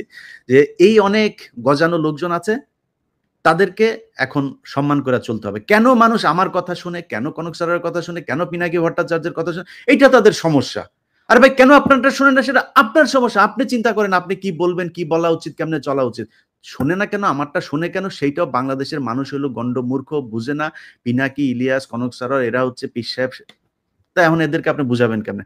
এটা নিয়েও শত্রু। সকালবেলা ঘুম থেকে ওইটা দেখি ওই লন্ডনের একজন পোস্ট করে বসে আছে যে আমারে নিয়ে আমি আপনার কনক ভাইয়ের নাম নাই, আমার আপনার নাম আছে। আমরা হইলাম গিয়া নাকি কি করছি। কয়দিন আগেও সে ফোন করলো, কি সুন্দর মিষ্টি, মিষ্টি কথা। এখন ফোন করে ধরেন ২ বার ফোন করে ৩ বার ফোন করার পরে হয়তো ধরতে পারি না, একবার ফোন করে। ভাই ফোন ধরবো কয়টা? সময় পাই না তো। এটা আপনারা বুঝেন যে আপনাদের কাছে কি পরিমাণে ফোন আসে। এখন আমার কাছে ধরেন একজন উপদেষ্টা আমার সাথে কথা বলছে। এখন একজন পুলিশের একজন ডিসি আমাকে ফোন করলো। আমি কাটটা কেটে কাটটা দুইজনই তো গুরুত্বপূর্ণ। আমাদের তো গুরুত্বপূর্ণ অনেক মানুষের সাথে কথা বলা লাগে, কথা বলি। এর মধ্যে একটা ফোন মিস হয়েছে। ফোন দিতে পারি নাই। নিজের ব্যক্তিগত কাজ আছে। এখনো তো ভাই গাড়ি চালাই। অত ধান্দাবাজি করে তো খাই না। এখনো সপ্তাহে ১ দিন গাড়ি চালানো লাগে। তা আপনি কি মনে করেন যে আপনার মানে এই করবেন, যা মনে চায় তাই বলবেন, আপনাদের মতো করে চলতে হবে। না চললে আবার বিরুদ্ধে কথা বলবেন। তবে যাই হোক, তবে ইলিয়াস অনেক ধরেন আমরা শেখ হাসিনার চোখ রাঙানিতে পাত্তা দিই নাই, ২ পয়সা তোয়াক্কাও করি নাই। শেখ হাসিনার মতো একটা ফ্যাসিস্ট বর্বর শাসক শেখ হাসিনা না, শেখ হাসিনা এবং মোদির উভয়ের চোখ রাঙায়নি কেন? উভয় যে চক্র পাত্তা দেয় নাই। তো এখন এই নতুন নতুন নব্য বিএনপির নেতারা যারা ক্ষমতায় যাওয়ার স্বপ্ন দেখছে তাদের চোখ রাঙানি আমরা তোয়াক্কা করবো, এটা ভাবে কি করে? এটাই তো বুঝি না। তো আমরা অনুষ্ঠানের শেষ দিকে আমরা একটা প্রসঙ্গ নিয়ে কথা বলতে চাই দাদা। ডক্টর ইউনূসের যে ক্যারিসম্যাটিক নেতৃত্ব সেটা কিন্তু পরবর্তী যে রাজনৈতিক নেতৃত্ব বাংলাদেশের রাষ্ট্র ক্ষমতায় আসবে তাদের কাজকে ক্রমশ কঠিন করে দিচ্ছে। মানে গুড গভর্নেন্স বলতে যা বোঝায়, একজন শাসকের যা করা উচিত সেই জায়গাটায় আমার মনে হয় যেন সবাই শঙ্কিত। এবং আমি একবার বলছিলাম বুকে পাথর চাপা দিয়ে অনেকের বুকের সে পাথর এখন পাথর এবার পাহাড় হয়ে গেছে, পাহাড়ের পাথর। তো এগুলো কিন্তু কঠিন করে দিচ্ছেন, কিন্তু উনি কিন্তু সবকিছু কঠিন করে দিচ্ছেন। আপনি দেখেন একটা পাজামা পাঞ্জাবি, একটা স্নেকার্স আর একটা কটি লাগাই উনি পুরো দুনিয়া মাথায় বাড়াচ্ছেন। এবং কোনো কিছুই নাই, দেখেন তার মধ্যে কিন্তু ওইরকম কোনো এক্সপোজারও নাই। তো এই বিষয়গুলো কিন্তু মানুষকে খুব টাচ করছে এবং ক্রমশ কঠিন করে তুলছে পরবর্তী রাজনীতিবিদদের। তো আমরা এদের জন্য আপনার কোনো বক্তব্য আছে কিনা? পাশাপাশি ডক্টর ইউনূস কিন্তু তার এই কৃতিত্বের একটা জায়গায় কিন্তু ক্ষতিগ্রস্ত করছেন তার এই উপদেষ্টা পরিষদ দিয়ে। মানে মানে কমপক্ষে ১৫ জনকে তার আরো 6 মাস আগে ঘাট ধরে বের করে দেওয়া উচিত ছিল। মানে ফর ইনক্যাপাবিলিটি অর ইনএফিশিয়েন্সি অর সবকিছু মিলায়। তো এই জায়গাটায় ডক্টর ইউনূস সাহেব কেন আ দেখছেন না বা দেখেও তিনি কেন মেনে নিচ্ছেন? খুব সংক্ষেপে আপনার কাছ থেকে শুনে তারপর ইলিয়াসের বক্তব্য শুনব। মানে আমি যেহেতু প্রফেসর ইউনূসের সাথে কাজ করছি, সেইজন্যে আমি জানি উনার ম্যানেজমেন্ট স্টাইলটা। উনি এটা করবেন না। হ্যাঁ? উনি উনার টিমকে এভাবেই ডিল করেন আরকি। আমি কিন্তু খুবই ঘনিষ্ঠভাবে কাজ করছি। অল্প সময় কিন্তু আমার আর্লি ক্যারিয়ারে খুবই ঘনিষ্ঠভাবে কাজ করছি। আমি উনার পাশের রুমেই বসতাম আরকি। এবং গ্রামীণ ব্যাংকের যে স্বাস্থ্য কর্মসূচি, সেটার আমি কোঅর্ডিনেটর ছিলাম ঢাকায়। তো আমি উনার ম্যানেজমেন্ট স্টাইল জানি আরকি উনি কিভাবে কাজ করেন। তো সেইজন্য এটা উনি করবেন না। কিন্তু এই যতগুলো জিনিস কনক আপনি বললেন যে উনি যে হাই স্ট্যান্ডার্ড সেট করে যাচ্ছেন এটা পলিটিক্যাল লিডারশিপ এটাকে ফলো করতে পারবে কিনা। নাম্বার 2 হচ্ছে যে উপদেষ্টা মণ্ডলীর কিছু উপদেষ্টার অপদার্থতা এটাকে উনি কিভাবে ম্যানেজ করবেন এর সবকিছুর একটা সলিউশন আমি কিন্তু দিয়েছিলাম। আমি জানি না এটা বেশি আমি দিয়েছিলাম জন্যই বোধহয় বেশি মানুষ এটা নিয়ে আলোচনা করেনি। সেটা হচ্ছে ট্রানজিশনাল গভর্নমেন্ট। যে ট্রানজিশনাল গভর্নমেন্টে সব রাজনৈতিক দলের প্রতিনিধিত্ব থাকবে এবং এই উপদেষ্টা পরিষদে বেস্ট পারফর্মিং উপদেষ্টারা থাকবেন।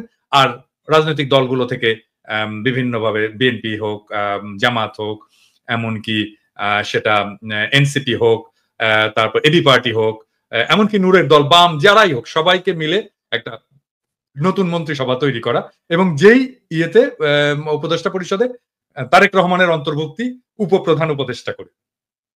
এই ট্রানজিশনাল গভর্নমেন্টের ফর্মুলাটা যদি সবাই গ্রহণ করত তাহলে আমাদের কিন্তু অনেক সমস্যার সমাধান হয়ে যেত। মানে ধরেন তখন তারেক রহমান প্রস্তুত হয়ে যেত।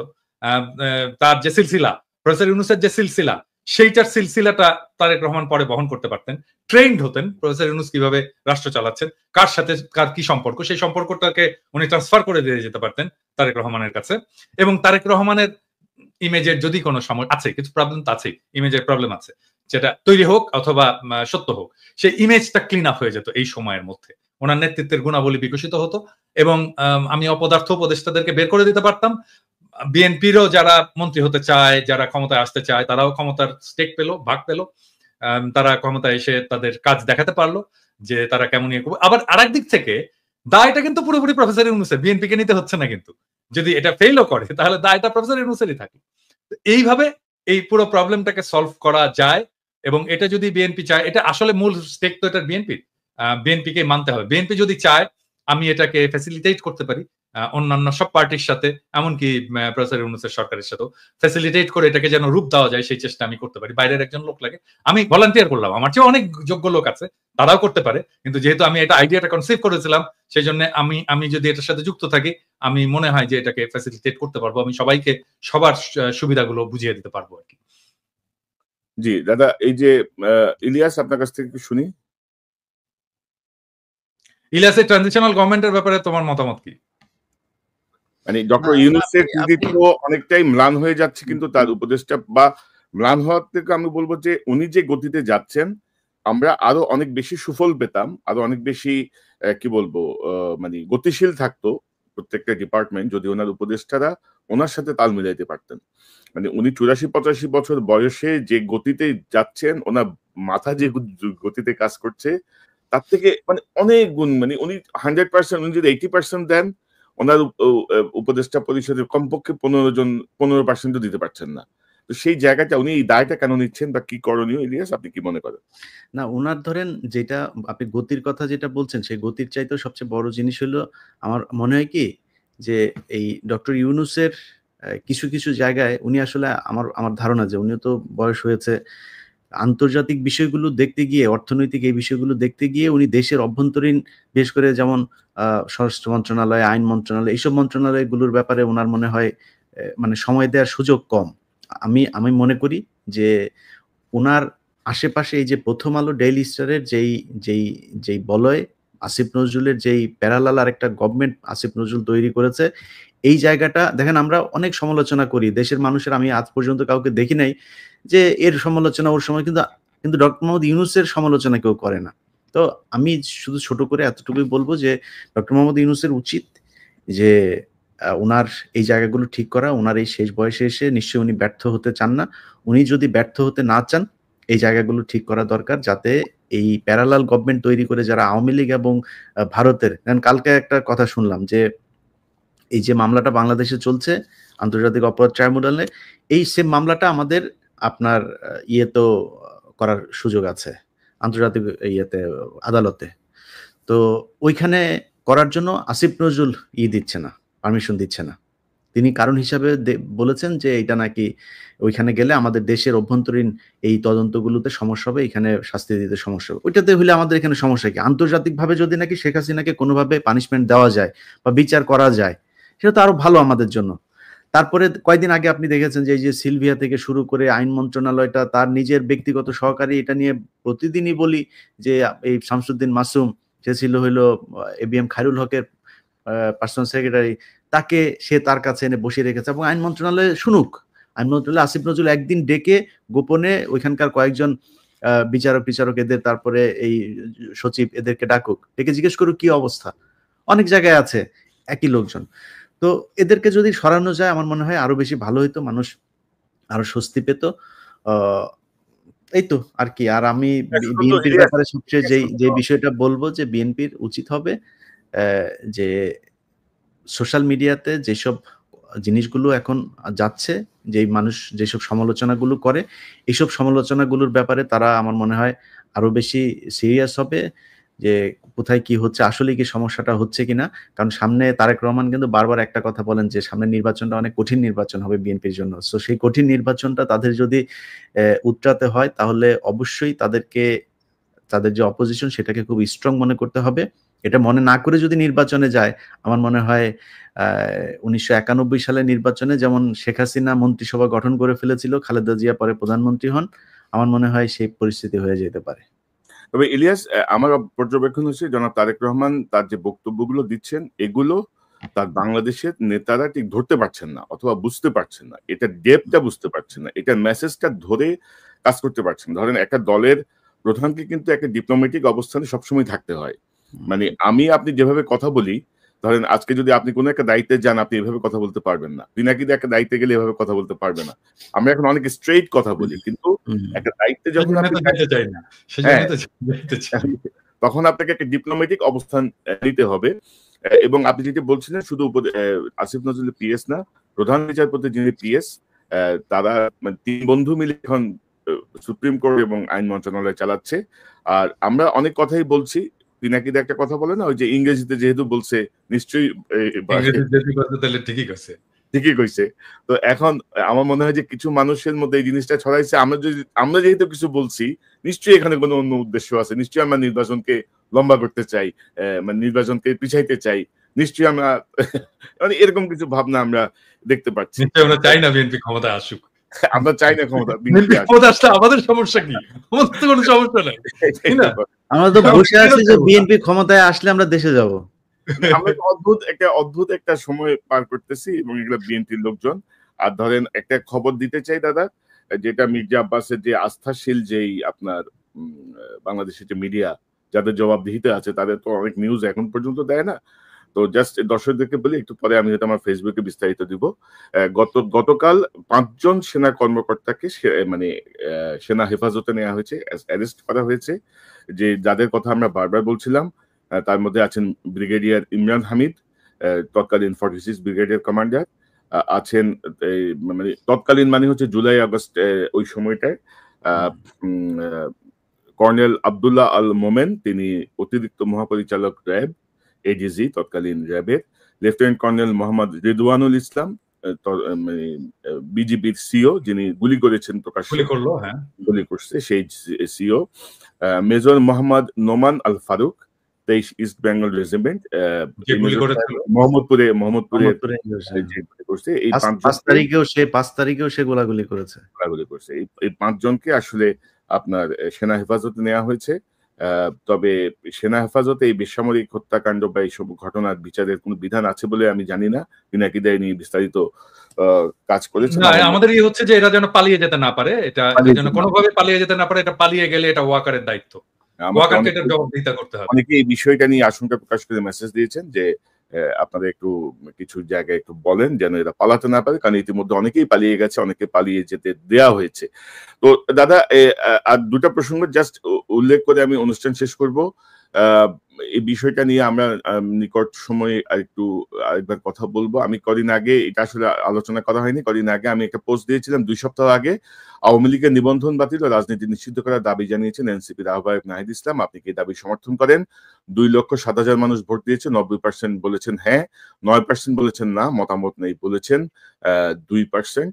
আমার মনে হয় যে এই বিষয়টা গুরুত্বের সাথে সরকারের বিবেচনা করা উচিত। পাশাপাশি দাদা, আমি এবং ইলিয়াস আপনাদের দুজনকে অনুরোধ করব, আমি সাম্প্রতিক সময়ে নতুন একটি ক্যাম্পেইন করার চেষ্টা করছি। সেই ক্যাম্পেইনটা আমি যদি আপনাদেরকে একটু দেখাই, আমার মনে হয় যে আমাদের দর্শকরা ইতিমধ্যে অনেকেই রেসপন্স করেছেন আমার ফেসবুকে, এবং আমি আশা করছি যে এই রেসপন্সের পরিমাণ আরো বাড়বে। আমি যদি একটু দেখাই,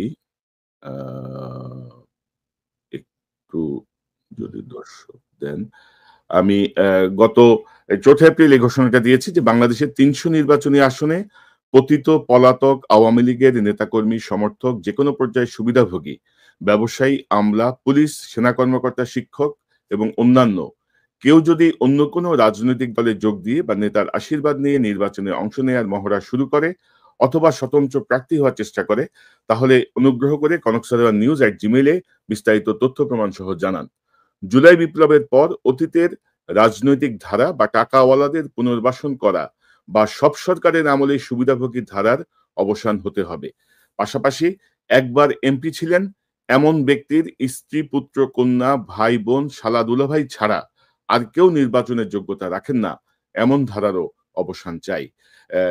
পিনাকিদা, ইলিয়াস হোসেন, আমি চাই যে এই ক্যাম্পেইনে আপনারাও যোগ দেবেন, কারণ আমরা জুলাই বিপ্লবকে অর্থবহ করতে হলে এই জাতীয় সুবিধাভোগী এবং ধারার অবসান করতে হবে। আপনাদের 30 সেকেন্ড শেষ মন্তব্য দিয়ে আমরা অনুষ্ঠান শেষ করব। সবাইকে ভালোবাসা, আর আমার কিছু নাই। ইলিয়াস? জি, না আপনি আপনার যেইটা বললেন ওইটার সাথে তো অবশ্যই আমাদের আজকের পুরো আলোচনায় এই বিষয়টা আমরা করি নাই।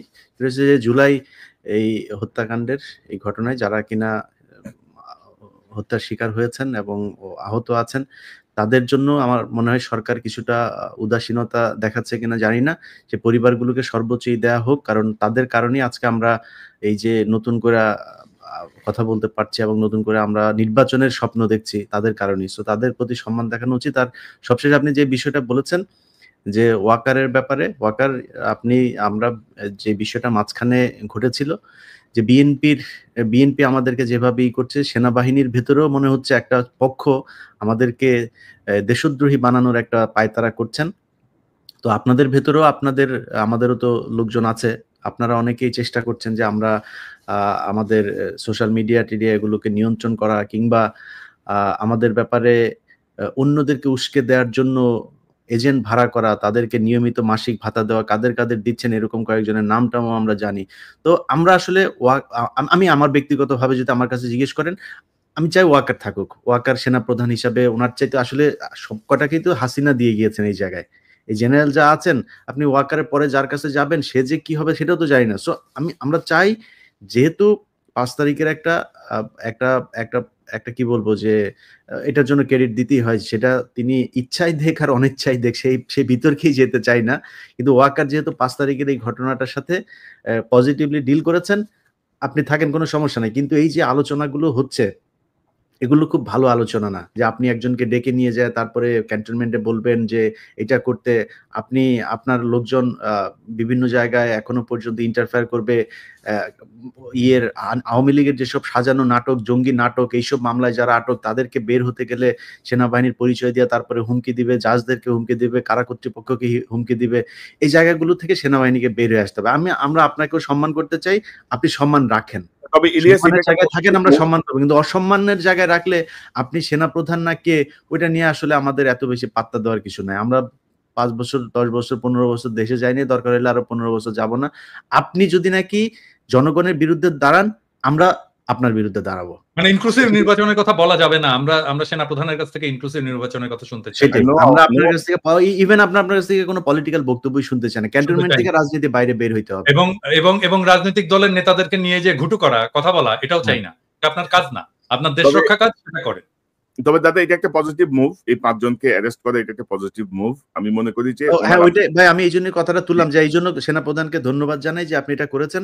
আমার মনে হয় এই বিডিআর হত্যাকাণ্ড গঠিত যে কমিশন, তাদের একটা লিস্ট আছে কাকে কাকে জিজ্ঞাসাবাদ এবং করতে হবে, তাদেরকেও গ্রেপ্তার করবেন, এবং গুম কমিশনের যে তালিকা দেওয়া হয়েছে তাদেরকেও গ্রেপ্তার করার সুযোগ করে দিবেন। আন্তর্জাতিক অপরাধ ট্রাইব্যুনালের যেই তালিকা আছে তাদের সবাইকে আপনারা সেনাবাহিনীর পক্ষ থেকে কোনো বাধাহীনভাবে তাদের গ্রেপ্তার করার সুযোগ দিবেন, এবং এই ফৌজদারি কার্যবিধিতে যেভাবে বিচার হয় সেইভাবে, সেনা আইনের বিচারে না।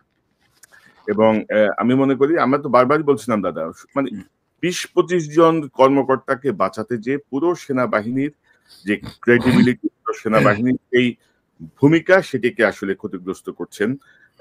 মানে কেন করছেন, কার পরামর্শে করছেন সেটি আমরা জানি না। আমার মনে হয় যেন ইটস এ পজিটিভ মুভ, এবং তিনি আমাদের কথাগুলো পরে হলেও শুনবেন, বা সকল কিছু দেশের স্বার্থে, সেনাবাহিনীর সম্মানের স্বার্থে। তো দাদা আমার মনে হয় যে আজকে আমরা আর লম্বা না করি, অনেক সময় হয়ে গেছে, প্রায় ১ ঘন্টা ২২ মিনিট। অনেক দর্শক অপেক্ষায় করে দেখছেন এই অনুষ্ঠানটা। সবাইকে ধন্যবাদ। পিনাকিদা, ইলিয়াস হোসেন, আপনাদের দুজনকে অসংখ্য ধন্যবাদ আজকের মূল্যবান অংশগ্রহণের জন্য। দর্শক এতক্ষণ যারা অনুষ্ঠান শুনলেন, নিশ্চয়ই আপনার এই আলোচনা মর্মার্থ উপলব্ধি করতে সক্ষম হবেন। আমরা যেটি বলতে চেয়েছি, ডক্টর ইউনূসের যে ক্যারিশম্যাটিক নেতৃত্ব, সেই নেতৃত্ব বাংলাদেশের মানুষকে একটু নতুন ভাবে আশা জাগিয়েছে, এবং আমরা মনে করি যে নির্বাচনের ডামাডোল না তুলে ডক্টর ইউনূসের মাধ্যমে আমাদের দেশের যে আবর্জনাগুলো জমেছিল, যেই কাজগুলো রাজনৈতিক সরকারগুলো করতে পারবে না, সেই কাজগুলো ডক্টর ইউনূসের নেতৃত্বে এই অন্তর্বর্তীকালীন সরকারের মাধ্যমে আমরা যদি সম্পন্ন করতে পারি, তাহলে আমরা একটি সুন্দর বাংলাদেশের দিকে যাব। বাংলাদেশের ৫৪ বছর হয়ে গেছে, সেই ৫৪ বছর ধরে গণতন্ত্রের অভিযাত্রা, দুর্নীতির বিরুদ্ধে সংগ্রাম, এই সংগ্রাম, ওই সংগ্রাম, ক্রমাগত আমরা এগুলো করে গেছি। তো এগুলো থেকে আমার মনে হয় যে বের হয়ে আসার একটি সুযোগ সৃষ্টি হয়েছে। নতুন যে ৭ কোটি ভোটার, সেই ৭ কোটি ভোটারের কথা মাথায় রেখে আমাদের রাজনৈতিক নেতারা তাদের বক্তব্য দেবেন, তাদের কর্মসূচি ঠিক করবেন, সেটি আমরা প্রত্যাশা করি। আর পাশাপাশি আমাদেরকে গালাগালি করে কোনো লাভ নাই। ইউটিউব থেকে যে টাকা আমাদের আসে ভিউয়ারশিপ থেকে, তার অর্ধেকের বেশি খরচ হয়ে যায় আমাদের পেইড সফটওয়্যারে। আর যারা আমাদেরকে ইঙ্গিত করে বিভিন্ন দলের বিভিন্ন নেতারা যারা কথা বলছেন, তাদের একটা কমিটি বাণিজ্যের ১০ ভাগের ১ ভাগ টাকাও আমরা ইউটিউব থেকে পাই না। এ কথাটি আবারও মনে করিয়ে দিলাম। আমরা বাংলাদেশের পক্ষে কাজ করছি। আমরা বাংলাদেশকে একটি পর্যায়ে নিয়ে যেতে চাই, কোনো দলের পক্ষে কাজ করছি না। হাসিনা হুমকি দিয়ে কিছু করতে পারে নাই, হাসিনা জেলে পাঠিয়ে পারিবারিকভাবে নির্যাতন করে কিছু করতে পারে নাই। আর এখন তো সেই স্বপ্ন অনেক দূরাগত। সো যারা যেই জায়গায় আছেন, ভুল বোঝাবুঝির কোনো অবকাশ নাই। দেশের পক্ষে আসুন, দেশের পক্ষে সবাই মিলে আমরা কাজ করি। পাশাপাশি আরেকটি বিষয় আমি বলতে চাই, ডক্টর ইউনূসের ইন্টারভিউ দেখে বা তার কথাবার্তা শুনে যারা বিভ্রান্ত হয়েছিলেন যে এই লোক পারবে না, তিনি তার ক্যাপাবিলিটি ইতিমধ্যে প্রমাণ করে দিয়েছেন। তার সঙ্গে চ্যালেঞ্জে যায় না, তার সঙ্গে ধাক্কাধাক্কিতে যায় না, আপোষে আসেন। এবং আমার ধারণা ডক্টর ইউনূস খুব শীঘ্রই হয়তো তার উপদেষ্টা পরিষদ পরিবর্তন করে একটি নতুন কাঠামোর মধ্য দিয়ে হয়তো দেশকে পুনর্গঠন বা নির্বাচনের পথে ক্রমশ এগিয়ে যাবেন। দর্শক, এই চ্যানেলটি সাবস্ক্রাইব করে আমাদের পাশে থাকুন, এই চ্যানেলের মেম্বারশিপ নিয়ে আমাদের পাশে থাকুন। আবারও দেখা হবে ইনশাল্লাহ। আসসালামু আলাইকুম।